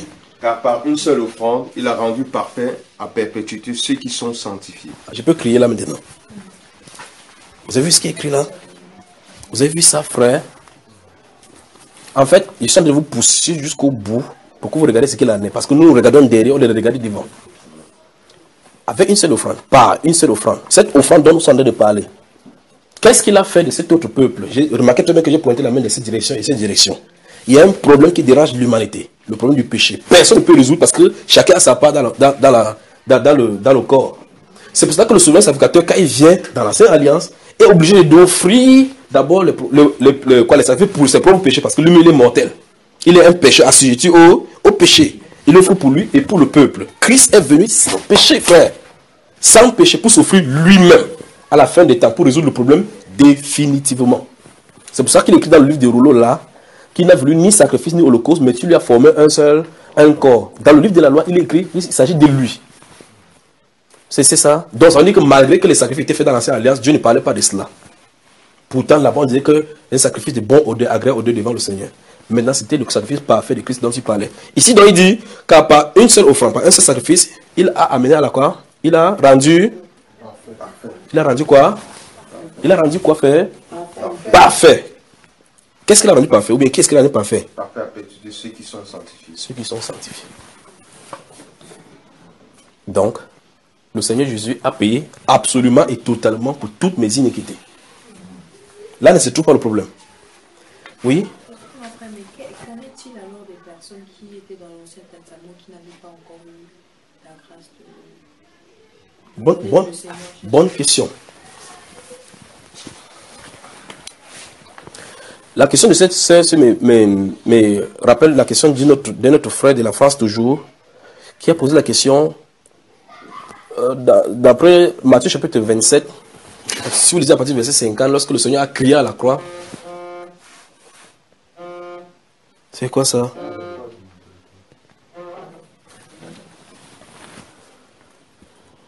Peut-être le service t'appelle, frère.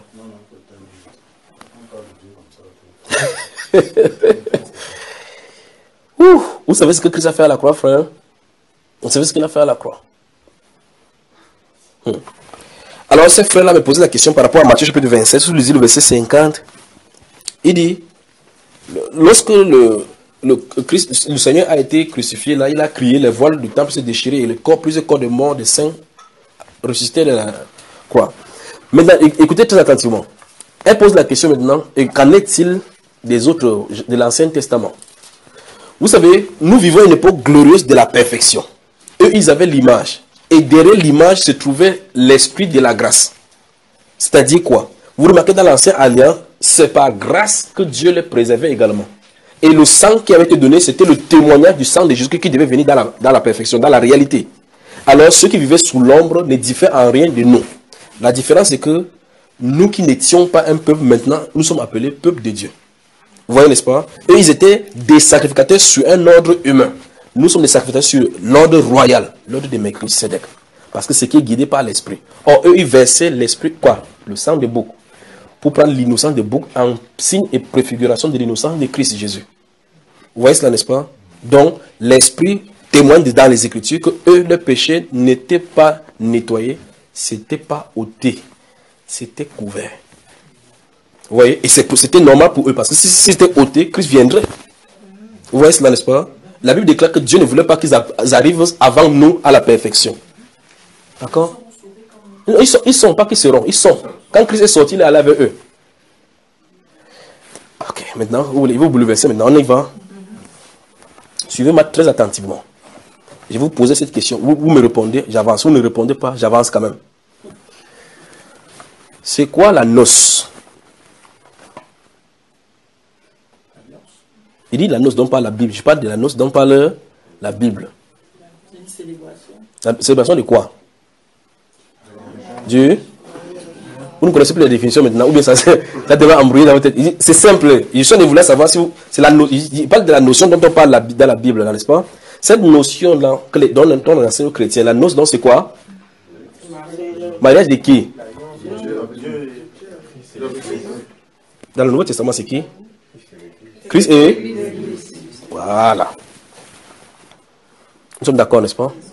Donc, si nous tous là, je suis allé prêcher sur la terre, parce que nous allons dans l'enlèvement, n'est-ce pas? Ok. Dans cet enlèvement, nous allons pour aller au festin des noces, n'est-ce pas? Maintenant, la Bible déclare, heureux ceux qui sont invités au festin des noces des... Je pose la question, qui sont les invités?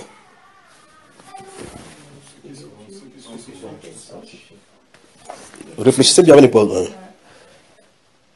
Nous allons à une fête. N'est-ce pas? Nous allons à une fête, dit la Bible. On appelle ça le festin des noces des...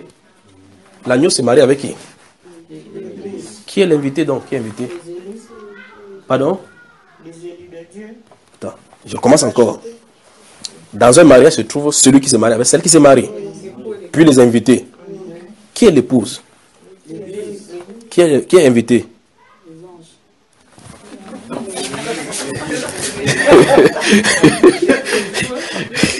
Je veux que vous réfléchissez encore. Dans Matthieu chapitre 22, on donne l'histoire du verset 1 au 14 de le royaume des cieux semblable à un roi qui voudra faire les noces de son fils, envoya dans les rues, et les invités ne sont pas venus. Après on a dit qu'aller prendre dans le pot, n'est-ce pas? Puis on a vu la salle fut pleine des convives, non? Et puis il a entré pour inspecter. Mais nous sommes d'accord que ça veut dire que les convives sont assis comme vous êtes là, et on attend donc que le monsieur et la dame se présentent. Qui sont ceux qui sont assis là qu'on a invités?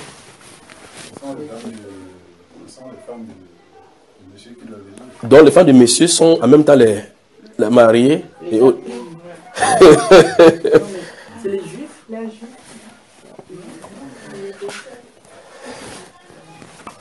Vous avez du mal, hein? Mais j'imagine que vous n'avez jamais réfléchi comme ça, pas vrai? Alors réfléchis. Comment ils vont arriver après l'enlèvement alors que la noce s'est passée? Il y a eu 2 fêtes là-bas au ciel. La noce n'est pas sur la terre ou en haut. Comment ils vont être après alors? Parce que plus tard on revient, on dit que des gens ouvrent nos, on dit que les gens ne connaissent pas. Tous ceux qui ont le sceau de Dieu. Continuez seulement, allons-y. Le sceau de la vie. Apocalypse chapitre 19. Vous allez lire votre Bible, vous allez lire.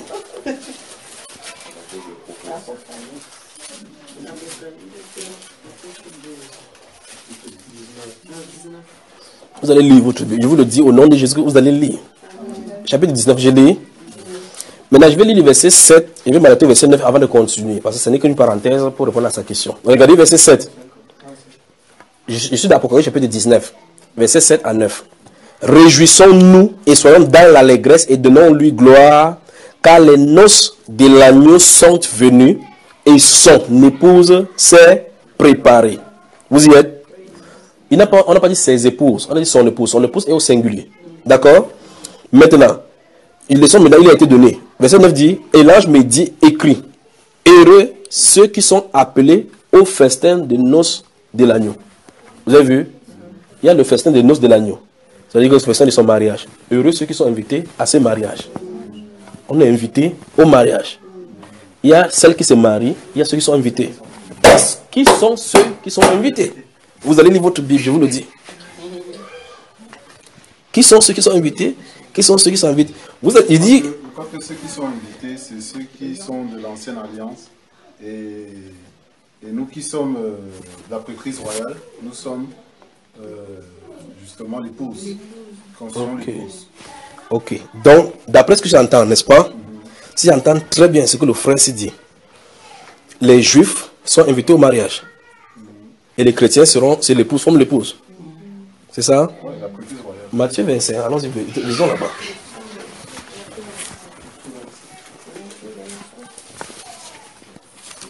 Courage, frère. Vous allez me faire tourner maintenant, mais nous avons besoin du Saint-Esprit.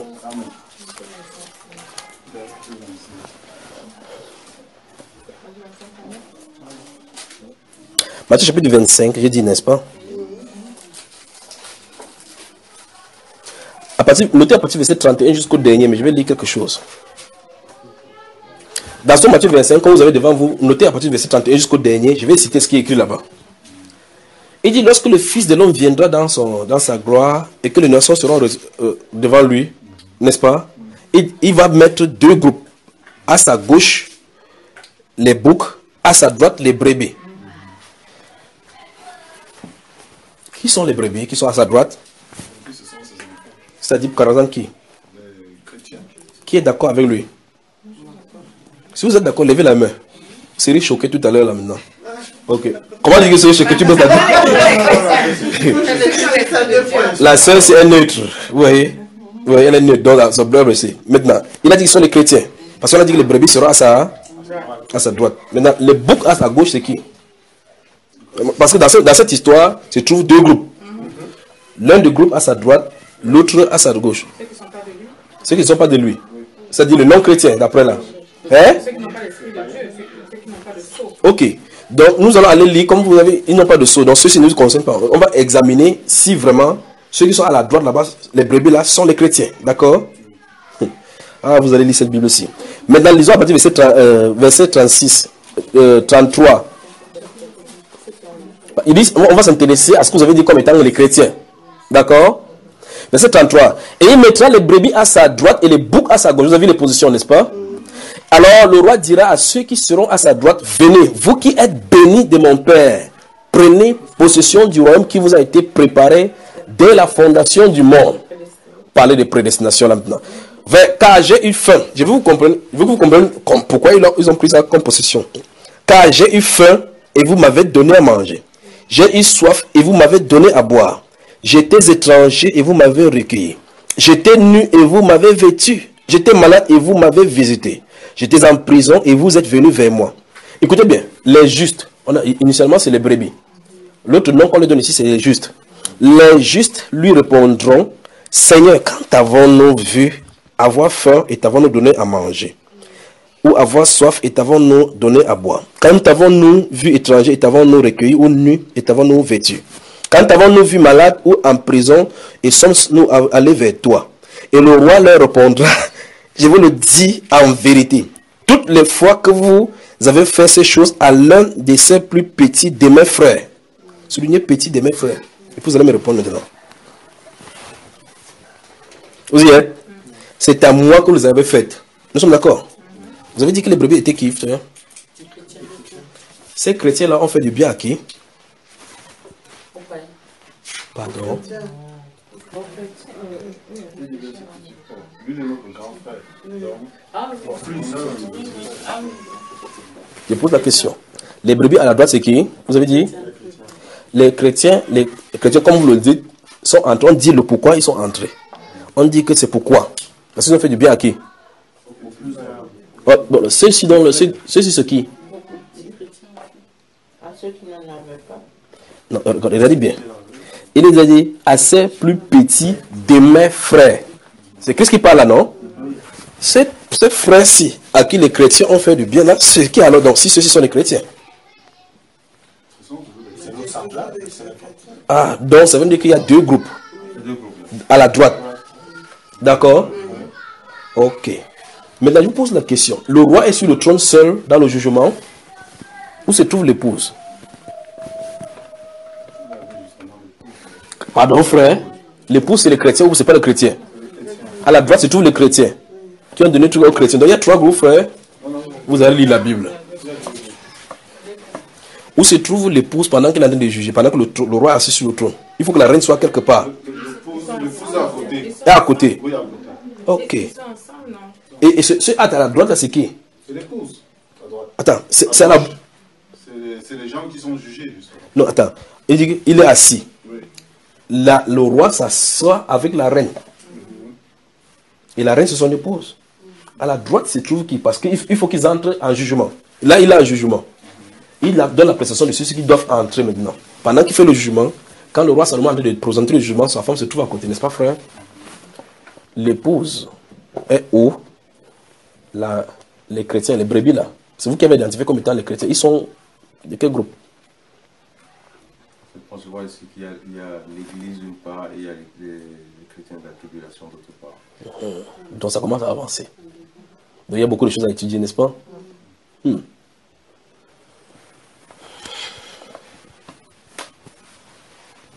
Vous avez remarqué que devant le trône, il y a des gens qui sont assis, il y a des gens qui sont vastes debout avec les palmes d'or, avec les robes blanches. Vous avez remarqué qu'il y a des gens de toutes les nations, de toutes les langues, de tous les peuples, on dit devant le trône. Mais l'épouse ne peut pas être devant le trône, frère. L'épouse doit être sur le trône, à celui qui vaincra. Celui qui vaincra, je le ferai asseoir sur mon trône comme j'ai vaincu. Je me suis assis avec mon père sur son trône. L'époux ne peut pas être devant le trône, il doit être sur le trône. Vous entendez? Ok. Donc on avance. Nous avons besoin du Saint-Esprit. Nous avons besoin du Saint-Esprit. Je peux avancer? Donc, en résumé, avant d'avancer, nous avons comparé 2 Timothée 1. Christ, notre Seigneur, a détruit la mort. 1 Corinthiens 15, verset 26 nous dit que le dernier ennemi a été détruit, c'est la mort. Apocalypse 20 nous présente effectivement que la mort a été jetée en dernier lieu, après que Satan et ses alliés, les deux alliés, aient été détruits dans le feu plus haut, dans le verset 10 et 11. N'est-ce pas? Alors le problème, véritablement, c'est quoi? Dans Hébreux chapitre 10, verset 14 que notre frère a lu, il est dit que par un seul sacrifice, par une seule offrande, le Seigneur Jésus-Christ a amené à perpétuité, dans sa version, pour toujours, dans d'autres versions, à la perfection, de façon parfaite, tous ceux qui sont sanctifiés. N'est-ce pas? Bon, maintenant, ça veut dire que le problème du péché a été résolu. Le salaire du péché a été payé avec Christ, n'est-ce pas? Alors, ça veut dire que ceux-ci donc ne sont plus considérés comme des pécheurs. Comment vous êtes silencieux comme ça, frère? Vous avez suivi ce que j'ai dit? Ok, je recommence encore. Tous ont péché, sont privés de la gloire de Dieu. Ça veut dire que nous tous, nous sommes vulnérables. Nous sommes déjà vendus à la mort. Mais Christ, notre Seigneur, intervient au milieu. Il paye pour tous les prix, pour tous le problème qu'on nous reprochait, que l'ennemi nous reprochait. Il a payé totalement. S'il a payé totalement, alors nous sommes déclarés non coupables. C'est bon? Si nous sommes déclarés non coupables, la Bible là explique donc, il a amené à la perfection pour toujours ceux qui sont sanctifiés. Le problème maintenant c'est, regardons ce peuple sanctifié. Parce que plus jamais, Christ ne viendra plus jamais sur la terre pour payer pour aucun péché. Ça veut dire que dans ces groupes-ci, dans ces groupes de tous ceux pour qui il est mort, il ne doit plus jamais trouver l'iniquité. En fait, l'ennemi ne pourra plus jamais rien arrêter. Qui condamnera les élus de Dieu. Christ est mort. Vous avez lu ça dans la Bible? Ok. Bien plus, il est ressuscité. Donc, ça veut dire que pour jamais, il ne doit plus avoir de condamnation pour eux. Parce que Christ les ayant sauvés, les a mis dans un groupe. Pour toujours ceux qui sont sanctifiés. La mort du Christ a pourvu pour toujours l'exigence de Dieu pour ce peuple. N'est-ce pas? Maintenant, ce peuple-ci, ayant donc ces choses-là, ces promesses accomplies en eux, il y a un travail de l'après-résurrection qui doit s'opérer en eux. C'est l'accomplissement de l'œuvre de la croix en nous. C'est l'accomplissement. C'est-à-dire que l'œuvre de la croix doit être effective en nous. Ça doit être effectif en nous. C'est-à-dire pour que ça commence à fonctionner. Vous dites, oui, Christ est mort à la croix pour mes péchés. Dans ces cas, Romains chapitre 6 nous pose la question. Pourquoi demeurez-vous dans le péché? Allons lire cela et avançons. Tu vois que même le café que tu as bu, ça ne change pas, non? Tu bois tout le café arabique, ça ne sauvera pas le problème. Ce n'est pas le problème là-bas. C'est comme la solution du péché, c'est pas que tu te lèves le soir et dis que ce péché, je te chasse au nom de Jésus, tu ne peux pas le chasser au nom de Jésus. Romains chapitre 6.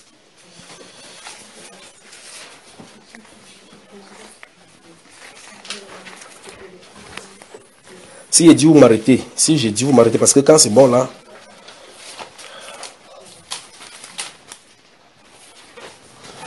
waouh! Vous savez, ces choses, c'est différent quand ça vient sur toi. Je vous dis, c'est 3 fois déjà. Voici la 4e fois que ça se passe comme ça. La 4e fois depuis qu'il sert le Seigneur, que ça se passe. La première fois, quand c'est venu de cette façon, c'est venu tout à l'heure là. C'est un jour, je crois qu'il y a ça plusieurs fois dans l'enseignement. Il y avait une femme qui était venue, quand je travaille avec les femmes spécialement, un samedi. Il sortait de Yaoundé, j'étais en voyage avec mon épouse, je viens. Apparemment, on avait amené cette femme là une fois au milieu de l'assemblée, je n'étais pas là. Deuxième fois, on l'a amenée, elle était là. Je sortais ma Bible. À ce temps-là, j'habitais encore chez eux, on faisait la réunion dans leur cours. J'ai parti déposer ma Bible, le Saint-Esprit me pousse à aller vers elle. Il dit, madame, qu'est-ce qu'on a dit de toi à l'hôpital? Elle dit, oh, et puis c'est sorti, perforation du poumon. Elle dit, oui, c'est ça. Et puis je me tourne, je dis, ok, on va prier pour toi à la fin de la réunion. Pendant que je partais déposer ma Bible, il est venu comme ça, waouh! Il est venu, waouh! Et je me suis tourné vers lui, vers elle comme ça, ça allait dans sa direction. Et puis elle a tourné, c'est tombé, perforation du poumon a disparu. Elle est partie à l'hôpital, c'était terminé, disparu. La deuxième fois, c'est vous avez entendu parler du frère Achille. C'est lui. Et une soirée, j'étais en train de prier pour quelqu'un, prier. Et puis à l'intérieur, il a fait une prière. C'est venu sur moi. Je me suis tourné vers lui. Tourne-toi. Dans la main, il a fait poum. C'est sorti, ça allait dans le Et puis c'est la vue. La 3e fois, c'est à Genève que j'ai vu cela. Et la 4e fois, il est vu ici. Et il est venu pour dire, vous avez besoin du Saint-Esprit. Il est venu pour dire, vous avez besoin du Saint-Esprit. Donc dans ce bureau de ce monsieur-là, mon épouse est là, on était debout, j'ai fini de donner les instructions que j'avais à donner, et puis j'ai dit, il prie pour toi. Et puis à l'instant, j'ai arrêté sa main pour prier, c'est venu. Ça a fait en lui. Depuis ces jours. Je crois que hier, qu'est-ce qu'il disait? Il n'a jamais ressenti ça de sa vie. Il n'a jamais ressenti cela de sa vie. Il dit, c'est passé là, c'est entré. Que cette paix qu'il expérimente, il n'a jamais expérimenté. C'est en lui. Nous avons besoin du Saint-Esprit. Et il est là maintenant. Nous avons besoin du Saint-Esprit. Donc, en réalité, le Père veut créer la soif de désirer. C'est ce qu'il a de faire. Parce que c'est uniquement à cause de lui et avec lui que vous pouvez résister au-dessus de toutes ces choses que nous avons autour de nous. Sans ça, vous allez voir des choses dans le bus. Rentrer, dormir, les esprits que vous avez vus la nuit vont vous traiter. Nous avons besoin du Saint-Esprit. Romains chapitre 6. Dans Romains chapitre 6, ça fait suite dans la démonstration de ce qui se conserve et s'obtient par la foi, chapitre 4. Et puis ça se montre que lorsque nous étions dans le péché, Christ est mort pour nous et par conséquent, tout ce qui était considéré comme péché, nous l'avons obtenu maintenant, la rédemption par la grâce. L'apôtre Paul explique dans le chapitre 5 le pourquoi la vertu de la grâce qui était pour nous les païens, pour tous ceux qui étaient pécheurs, a été grande et nous devons rendre grâce à Dieu. C'est ce qu'il explique. Que la grâce, il faut qu'on comprenne que nous devons avoir assez d'amour pour chanter les louanges de Dieu à cause de la grâce qu'il nous a accordée en nous remettant tous nos péchés. Dans le chapitre 5 donc, parle de l'immensité de cette grâce-là. Il commence donc au chapitre 6, verset 1 en disant, que dirons-nous donc? Demeurons-nous dans le péché afin que la grâce abonde? C'est-à-dire qu'il ne faut pas qu'on comprenne mal l'époque de la grâce. Malencontreusement. C'est ce que les gens comprennent. C'est-à-dire, aujourd'hui, on interprète la grâce comme l'époque où on se permet tout Parce que Christ a tout payé. Et justement, la Bible en a écrit plutôt contre cela. Que comme Christ a tout payé, tout ne vous est plus permis n'importe comment. Vous ne devez pas vous laisser asservir par n'importe quoi. Dans Tite chapitre 2, verset 11, la Bible déclare que la grâce de Dieu, source de salut, la grâce de Dieu, source de salut pour tous les hommes a été manifestée, a été révélée. Elle nous enseigne à renoncer au convoitisme mondain. Les chrétiens aujourd'hui disent qu'ils sont sous la grâce, vivent dans la mondanité. La Bible enseigne que si vous êtes sous la grâce, vous avez eu ce salut par grâce, ça doit vous enseigner à renoncer au monde. Ils sont dans le monde, ils se targuent d'être dans l'esprit. C'est parce que vous êtes avec moi, frère.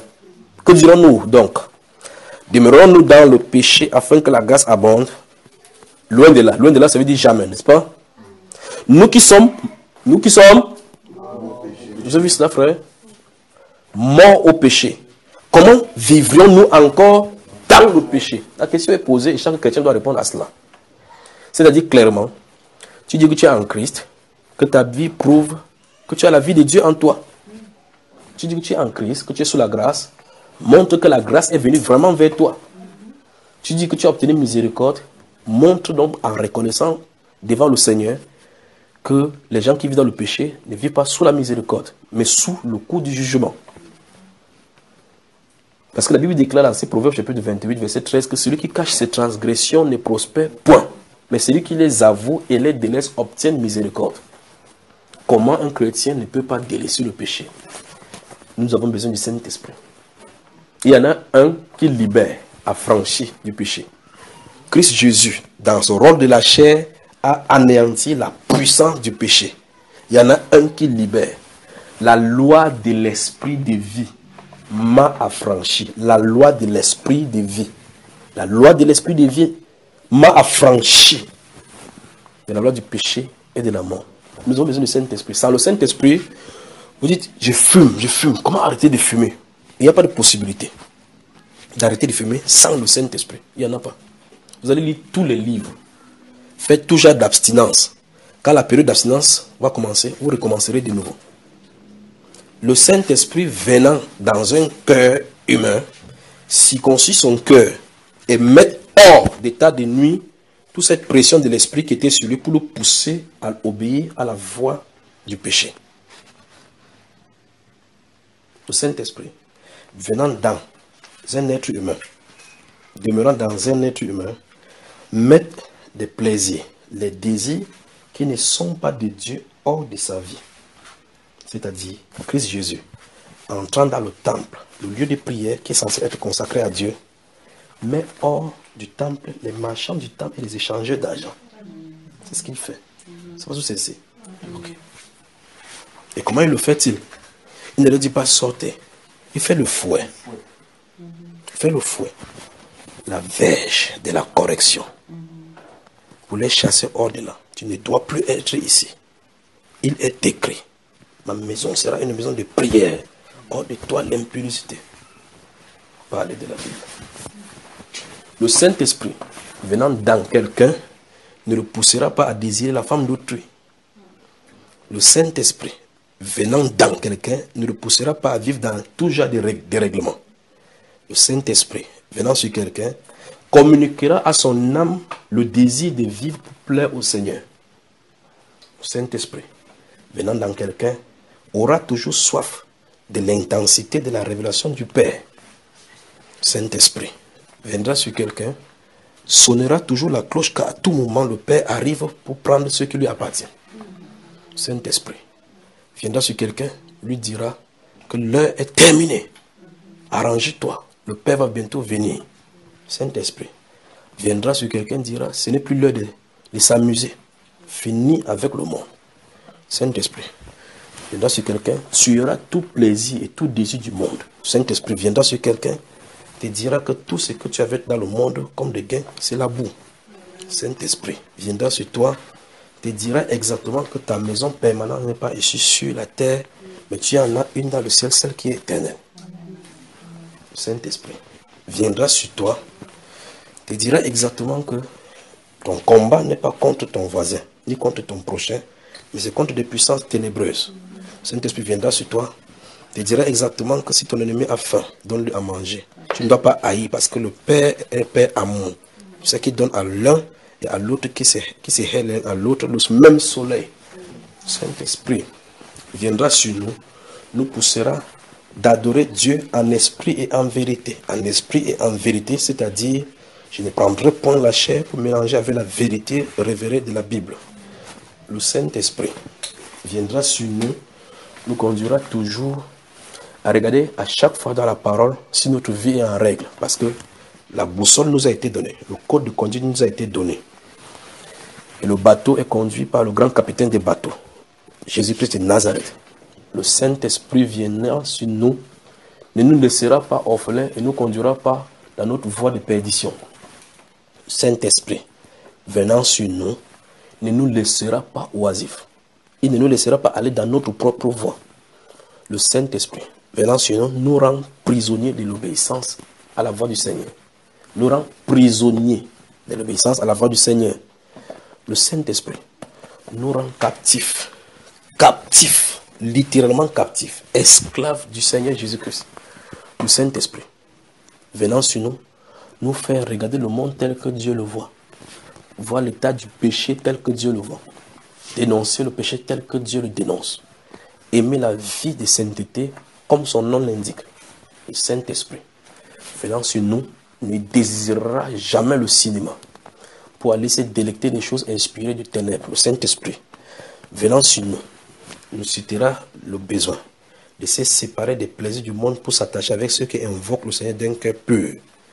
Saint-Esprit venant sur nous nous dira exactement qu'à la droite et à gauche du Père, du trône du Père, coule une eau qui coule et ne se tarit jamais, renouvelle nos forces chaque jour et nous indique exactement que heureux ceux dont-là qui veillent chaque jour à ses portes. Le Saint-Esprit nous dira que il est malsain de s'asseoir en se moquant des autres, selon ce qu'il a dit sur Psaume au chapitre 1, et qui trouve son plaisir dans la loi de l'Éternel et qui le médite jour et nuit. Vous voyez cela? En ce temps-là, tu es comme un arbre planté près d'un courant d'eau, près du Seigneur, qui reçoit des révélations chaque fois pour que les autres en soient bénis. Produit cet arbre dans la verdure, fait l'état que les gens désirent venir s'y réfugier sous son ombre. C'est ce que le Saint-Esprit fera dans la vie d'un croyant. L'avons-nous aujourd'hui? Sinon, nous avons besoin de lui. Nous avons besoin du Saint-Esprit. On avance? Ou bien on prend une pause de 5 minutes encore, on continue la troisième partie. Qu'est-ce que vous voulez? On avance, frère. Saint-Esprit. Nous avons besoin du Saint-Esprit. Souvenez-vous de qui il est. Souvenez-vous de qui il est. Il est celui qui a donné la loi. Vous avez besoin de, vous avez besoin de sauver. Vous avez des péchés. Vous avez besoin de péchés. Ça, c'est Dieu le Père. Ça, c'est Dieu le Père manifesté avec puissance pour donner les oracles. Vous avez compris ça? Mais voici, agneau. Il vient comme ça ôter le péché du monde. Le même Dieu venant dans la chair pour résoudre le problème que nous ne pouvons pas résoudre. Vous voyez cela? Puis par la suite, il y a un complice là, il dit ok, je m'en vais, c'est mieux que vous, je m'en vais, il quitte là maintenant. Si je ne m'en vais pas, le Saint-Esprit ne viendra sur vous. Il dit plus tard que je serai même en vous. Donc, le Saint-Esprit, enfermé dans un corps, a besoin de rentrer sur le trône pour pouvoir descendre sur tout cela afin de nous aider dans nos faiblesses. Le Saint-Esprit nous amène donc au trône des grâces. On avance, frère. Verset 3 du chapitre 6. Souvenez-vous de l'œuvre du Saint-Esprit. Souvenez-vous de son œuvre. L'œuvre du Saint-Esprit est de nous affranchir du péché. Ne vous battez pas contre le péché. Vous battez contre le péché, vous n'aurez jamais la victoire. Ne vous battez pas contre le péché. Si vous avez des choses que vous luttez, vous dites je prie chaque fois, ça ne change pas. Et que c'est le péché. Sachez que ce n'est pas votre œuvre. Vous voulez faire l'œuvre du Saint-Esprit. Oh, je suis captif à la cigarette. Quand il fait n'importe comment il fume. C'est le signe que tu as besoin du Saint-Esprit. Vous battez pour vous en sortir par rapport à un péché qui est répétitif. C'est le signe que vous avez besoin du Saint-Esprit. Parce que c'est lui qui a franchi du péché. Il faut une loi contre cette loi-là. Vous jetez quelque chose aujourd'hui que je ne vais plus faire ça. Vous prenez encore, vous faites. Quelque chose se trouve en vous qui vous pousse à faire cela. C'est pas ce que vous comprenez. Ayant sanctifié vos âmes en obéissant à la vérité. Vous avez entendu mon frère dire cela? Ayant sanctifié vos âmes en obéissant à la vérité. L'âme se sanctifie quand on obéit à la vérité. L'âme. Vous entendez cela? Verset 3. Ignorez-vous que nous tous qui avons été baptisés en Jésus-Christ, c'est en sa mort que nous avons été baptisés. Vous avez vu cela? Donc, la réalité des choses accomplies par le Seigneur Jésus-Christ, des actions accomplies par nous, nous rend conformes à lui dans son accomplissement. C'est vraiment dire que nous nous identifions en lui en faisant ces actions. Ignorez-vous que nous tous qui avons été baptisés en Jésus-Christ, c'est en sa mort. Donc, pourquoi il sort directement qu'aller baptiser? Pourquoi il veut le baptiser? Parce que ça a un rôle. Et aujourd'hui, quelqu'un veut avancer, on dit baptise-toi, il dit que non, je veux que Dieu me convainc. Il ne veut pas accepter. Il dit, je vais vous montrer aujourd'hui la voie pour avoir accès à cela. Vous entendez, ça vous juge. Vous n'entendez pas, vous demeurez dans le péché. Vous tournez en rond, vous êtes dans la religion. Vous tournez dans le monde, le monde sexualité vous guette. Donc vous avez intérêt à entendre. N'est-ce pas, frère? Verset 4. Nous avons donc été ensevelis avec lui par le baptême en sa mort. Nous avons donc été ensevelis avec lui par le baptême en sa mort. Nous avons été ensevelis avec lui par le baptême en sa mort. Vous savez ce que la Bible déclare? Dans le jour où Christ notre Seigneur était porté par Joseph d'Arimathée pour aller dans ce tombeau, pour aller déposer, je me couchais dans son corps. Tu bouges la tête, tu peux comprendre ça, frère? Tu peux croire ça vraiment? Que j'étais là, moi? Non. Pourquoi tu bougeais la tête alors? J'étais pas là, frère. Toi, tu étais pas là. Je ne pense pas. Mais c'est la Bible qui dit que tu étais là-bas. Tu refuses. C'est écrit quoi, frère? C'est bien écrit, non? Non, lis peut-être écrit. C'est le verset 4. Oui. Nous avons donc été ensevelis avec lui par le baptême en sa mort. Stop. Tu étais enseveli ou tu n'as pas été enseveli? On était tous ensevelis. Hein. Comment il dit toi? Toi, tu dis nous. Toi, pratiquement, tu n'étais pas là. Oui, tu veux qu'on soit en groupe. Nous sommes tous ensemble. Tu étais aussi là? Ok. Maintenant, avançons seulement jusqu'à ce qu'on sorte avec lui, on voit. Vous acceptez avec moi, vous acceptez avec la Bible, on va sortir. Parce que quand il est mort, il n'est pas resté là-dedans. N'est-ce pas? Ok. Avançons seulement, regardez. Nous avons donc été ensevelis avec lui par le baptême en sa mort, afin que, le but pour lequel nous avons été enfermés comme ça, comme Christ est ressuscité des morts par la gloire du Père, de la même façon, n'est-ce pas?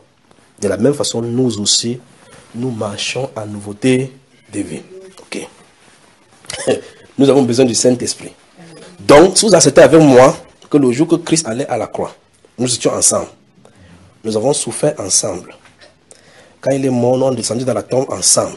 On dit que, comme il est ressuscité, sachez que vous êtes aussi sortis. N'est-ce pas? Ça veut dire qu'il est descendu avec tout ce qui était de nous, notre identité, des vieilles œuvres, de notre péché.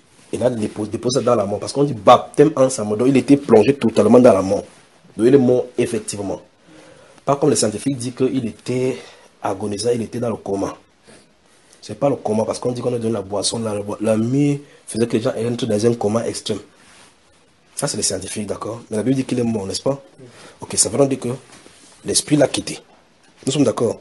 Quand l'esprit l'a quitté, il est allé pour hanter ceux qui étaient dans... qui n'a pas accepté le sacrifice de l'Ancien Testament dont tu parlais tout à l'heure. C'est ce que la Bible nous enseigne.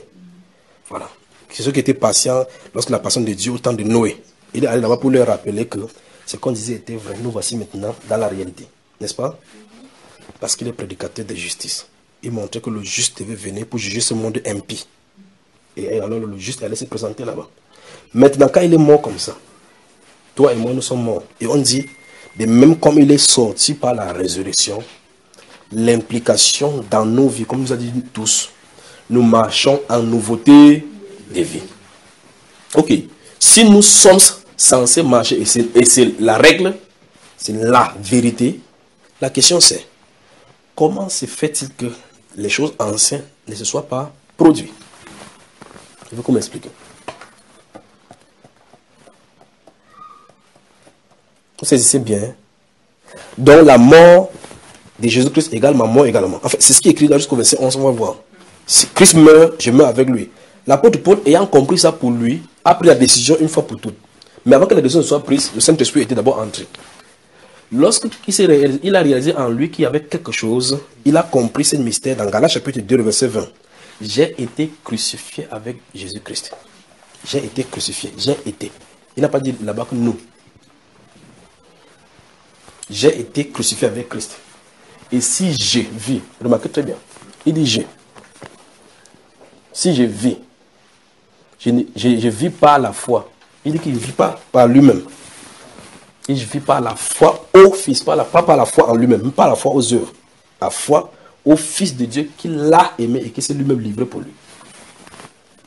Vous voyez cela? Donc, l'apôtre Paul était à la croix avec Jésus. C'est ce qu'il dit. J'ai été crucifié avec Christ. Ça veut dire qu'ils sont morts ensemble, ils sont ressuscités ensemble. L'implication pour lui est automatique. Tout ce qu'il avait dans le monde, remarquez la transformation radicale. Tout ce qui est dans le monde, comme connaissance, comme ceci, regardez ce qu'il a dû peiner. Il regardait comme la boue pour gagner Christ, n'est-ce pas? Alors, est-ce que c'est vrai pour nous? Et donc, dans ce Romains chapitre 6, il explique ça, que ce mystère s'est passé pour tous les croyants authentiques.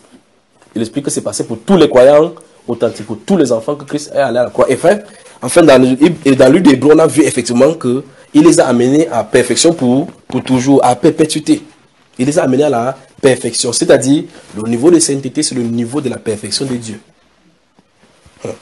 Verset 5. En effet, pour expliquer davantage, si nous sommes devenus, si nous sommes devenus une même plante avec lui par la conformité à sa mort, dans ces conditions, nous le serons aussi par la conformité à sa résurrection. En clair, la Bible veut nous poser la question de savoir, Christ est-il mort avec nous pour nos péchés? Si c'est oui, alors la conséquence c'est que l'œuvre de la croix va s'accomplir en nous. Et le péché ne peut plus nous dominer sur nous comme quelqu'un qui est du monde, qui est hors du corps et qui n'a pas de puissance contre le péché. Sachant que notre vieux homme, entouré ce mot-là, je crois qu'il y aura, on va faire encore une autre prédication là-dessus concernant cela, si Dieu nous permet. Sachant que notre vieux homme a été, c'est vraiment un mystère, un grand mystère ici. Nous sommes en 2017. Nous nous retrouvons comme ça avec le peuple français ici en France. En ce temps, on ne parlait pas de France. Mais on a donné un renseignement que nous qui sommes présentement, on a été crucifiés il y a cela plus de 2000 ans avec Jésus. Comment pouvez-vous expliquer ça que les gens qui n'ont pas existé ont été crucifiés? Comment? Ou bien c'est seulement ceux qui étaient là présents qui étaient crucifiés. En fait, de toute façon, vous avez mis le film. C'est une seule personne qui était à la croix, non? Mais le film, on se dit vrai là. Parce que là, il dit que nous, il dit, sachant que notre vieil homme a été crucifié avec lui, donc chacun individuellement. Ton vieil homme a été crucifié avec Christ, n'est-ce pas? Comment il a pu faire ça? Il a fait ça pour chacun des personnes qui se trouvent dans ce groupe-là, n'est-ce pas? Il dit, ce vieil homme a été crucifié avec lui afin que le corps du péché fût détruit. Vous vous souvenez de 2 Timothée, n'est-ce pas? Afin que le corps du péché fût détruit pour que...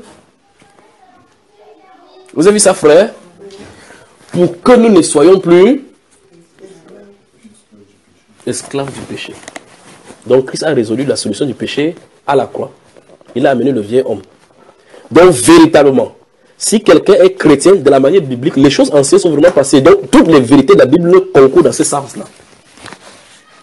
Mais là, en plein, dans notre façon de vivre, se trouve une autre forme de christianisme qui a été un christianisme ecclésiastique ou bien confessial.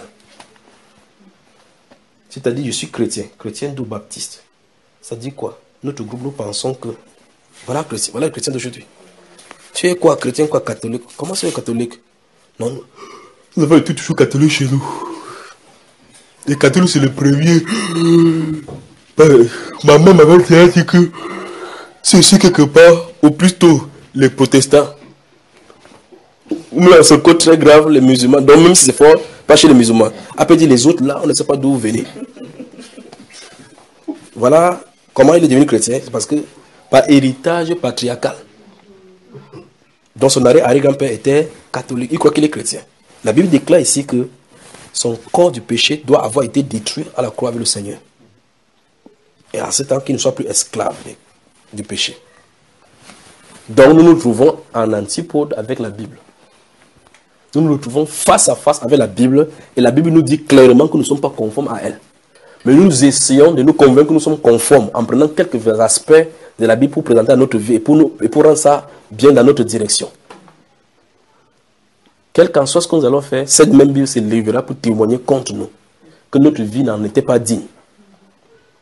L'apôtre Paul dit dans ce livre de Philippiens chapitre 1 que soit qu'il vienne, soit qu'il ne vienne pas, qu'il entende seulement dire qu'on marche d'une manière digne de l'évangile de Christ. Aujourd'hui, on dit que non, le plus grand des hommes sur la terre a au moins 7 péchés. Donc chacun a ce péché mignon. Ils ont même mignontisé les péchés.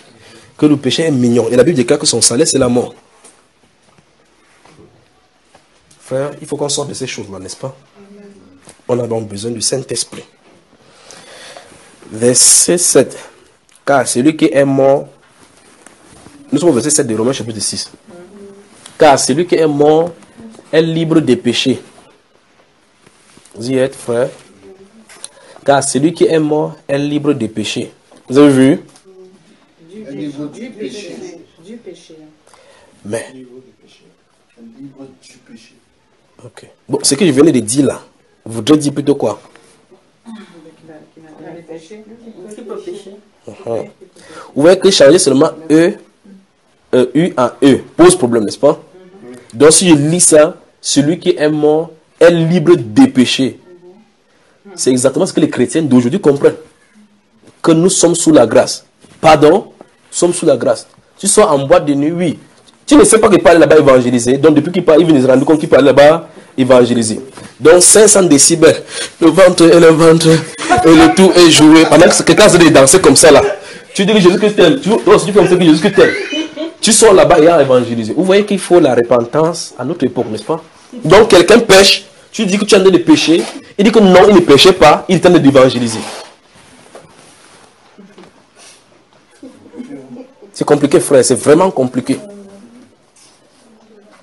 La Bible lui pose la question quelle part à la ténèbres et la lumière. Lui, il répond qu'il part de la ténèbre pour prêcher. Donc, sinon, il prendrait ce verset 7 en disant que celui qui est mort est libre du péché. Parce que la mort dont on parle, ça dit que c'est terminé avec le péché. Tu as payé le salaire du péché. Donc, pour lui, quand on a payé le salaire du péché, maintenant, il peut pécher maintenant sans que le péché ne fait plus rien. Comme on est sous la grâce, comme la grâce abonde, plus le péché est beaucoup, plus la grâce abonde. Donc, il pêche encore mieux, davantage, pour que la grâce monte.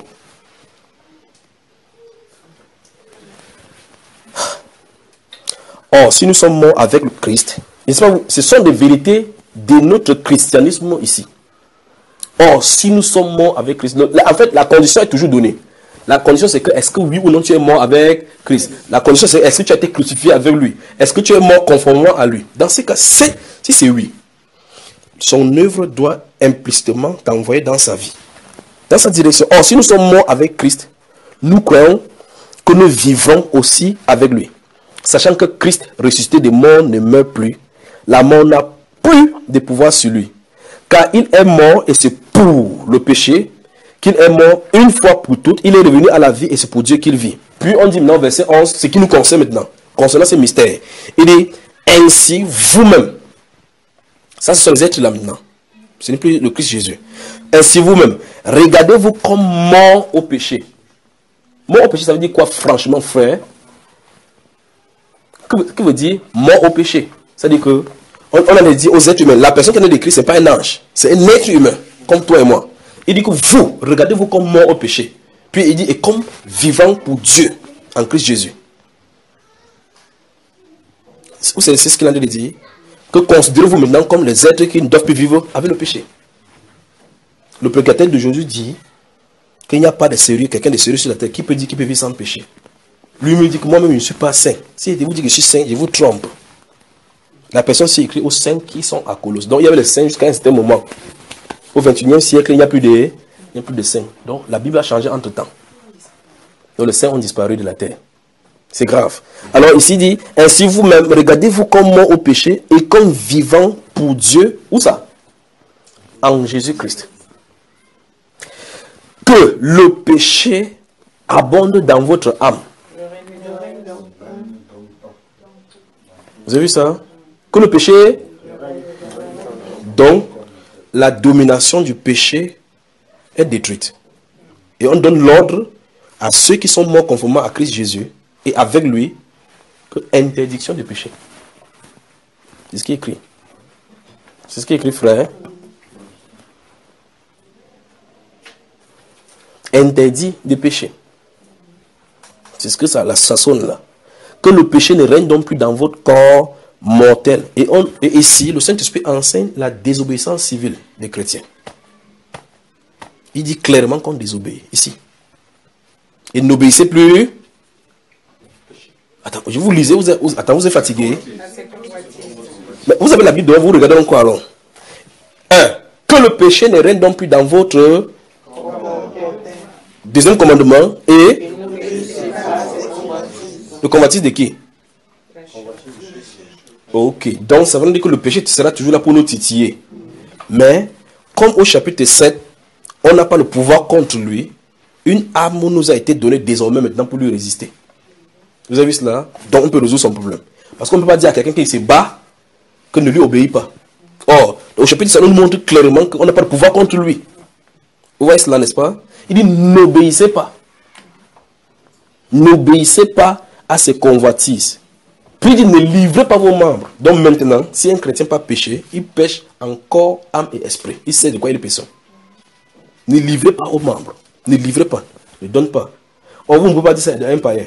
Parce que si le païen arrête de fumer, il va boire l'alcool. S'il arrête de boire l'alcool, il va regarder une fille. S'il arrête de regarder une fille, il va toucher un enfant. Il y en a plusieurs attributs. Vous voyez? Or, le chrétien, lui, d'après 1 Corinthiens chapitre 6, verset 9 jusqu'à 11, il a été lavé. Il a été nettoyé. Vous voyez, n'est-ce pas? Il a été nettoyé. Et quand il a été nettoyé, quelqu'un d'autre doit devoir s'installer pour que la vie naturelle de Dieu commence à se manifester en lui. Vous voyez, l'apôtre Paul dit qu'autrefois, il était un homme violent. Il était reconnu comme un homme violent, un blasphémateur. Comment il peut dire des paroles de grâce maintenant? Même pour ceux qui le traduisent en justice, il est là. Que j'ai pris que tu deviens chrétien, sauf dans ces chaînes-ci. Quelqu'un qui, quand tu le disais, il te tapait bien même. Comment, qu'est-ce qui a pu se passer dans son âme? Le Seigneur Jésus-Christ l'a transformé. Vous voyez, la transformation doit avoir lieu. Quand cette transformation a lieu, la Bible appelle ça la circoncision du cœur. Quand cette transformation a lieu, on appelle ça la circoncision du cœur. Ou simplement, pour parler plus simple, conversion. Ou mieux encore, vous êtes né de nouveau, vraiment, vraiment. Parce qu'il y a des nés de nouveau modernes. Il n'y a pas de nés de nouveau modernes. Vrai, vrai, vrai, vrai.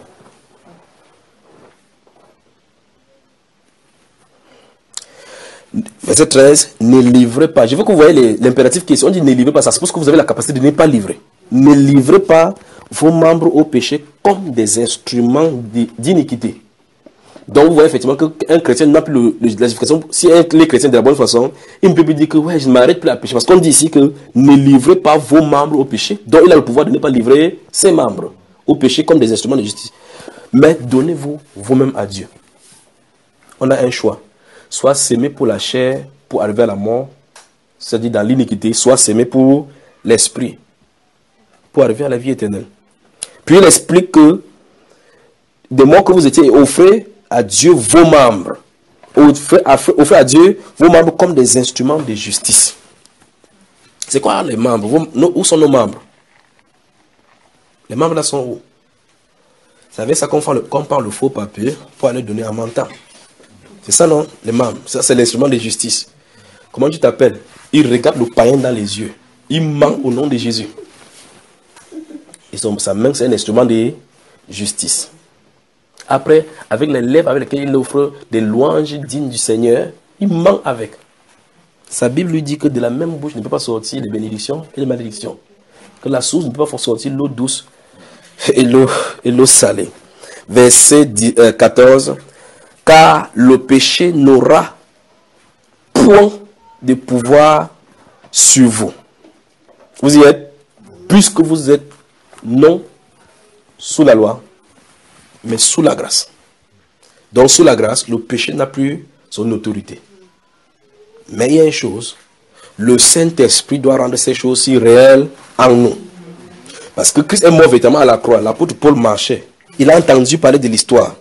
Il a entendu, les témoins ont été là. Le Romain était à la croix, celui même qui a percé sur le sang est versé sur lui. Le sang qui est versé sur lui ne l'a pas sanctifié au point où il ne peut plus voir la mort parce qu'il est mort. Mais les chrétiens aujourd'hui nagent dans ce sang-là, le sang spirituel. C'est le sang où? C'est le sang spirituel. Et je plonge dans le sang de Jésus. Je nage dans le sang de Jésus. Celui qui a crucifié, qui a percé les flancs de Jésus, c'est versé sur lui, non? Ça a empêché qu'il soit pécheur. Donc ce n'est pas comme ça. Alors, écoutez l'histoire sur la mort de Jésus. Écoutez, lire les histoires sur lui ne rend pas la chose réelle pour nous. C'est là le problème. Il faut que le Saint-Esprit l'applique dans notre vie. La protection sous Pharaon des destructeurs qui devaient passer à la Pessa ou frapper ne pourrait être effective si le sang est appliqué dans la maison. Il faut que le sang soit mis sur le linteau de porte pour que ce soit le signe de la marque de la protection. N'est-ce pas? Alors, Christ ressuscité des morts, quelque chose nous est présenté. Si vous lisez Actes des Apôtres chapitre 8, lorsque l'apôtre, l'évangéliste Philippe descend à Samarie à partir du verset 7, il prêche Jésus. Il y a démonstration de puissance du Saint-Esprit. La Bible explique qu'il y avait là-bas, dans cette ville-là, un nommé Simon, le magicien, qui avait longtemps étonné par les actes de magie qui lui avaient été donnés d'opérer. Et la Bible dit que le peuple était tellement fasciné au point où ils appelaient sa puissance la puissance de Dieu. Celle qu'on appelle la grande que yes, papa. Le type s'il avait Dieu. C'était sans compter jusqu'à ce que le Saint-Esprit lui-même vienne là-bas. La Bible déclare que quand lui-même il a vu comment les esprits étaient chassés de corps, il dit que wonderful, magie passe magie. Lui-même crut à la prédication de l'évangéliste Philippe. Il fut baptisé, ne quittait point l'évangéliste Philippe. Or, la Bible déclare qu'il a cru. Lorsqu'il est arrivé à un niveau où les apôtres sont venus de Jérusalem pour imposer les mains pour que les gens reçoivent le Saint-Esprit, on explique au verset 12 qu'ils avaient été seulement baptisés au nom du Seigneur Jésus.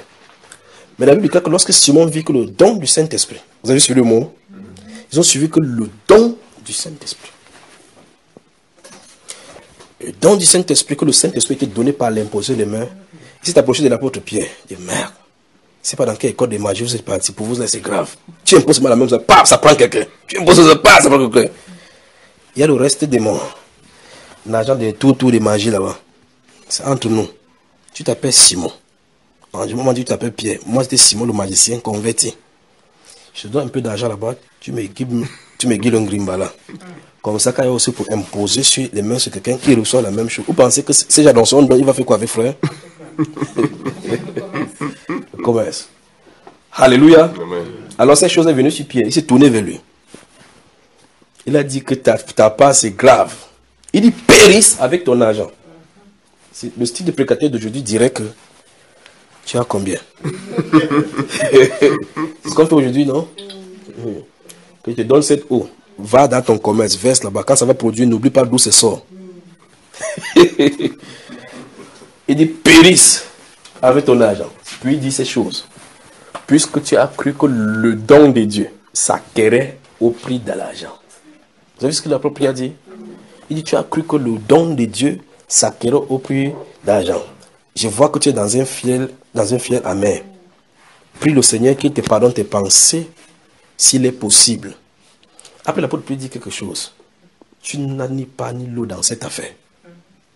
Donc, la manière de s'approcher pour le don de Dieu, vous devez bien mesurer vos pensées. Ils sont devenus parler avant de sortir de comment l'acquérir. C'est ce qu'il dit, non? Pour pouvoir l'acquérir, il faut d'abord mesurer pourquoi tu veux.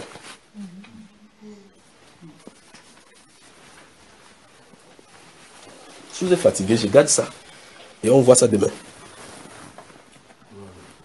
Ici en France, j'ai appris, j'ai même vu de mes propositions que le soleil se couche à 21h.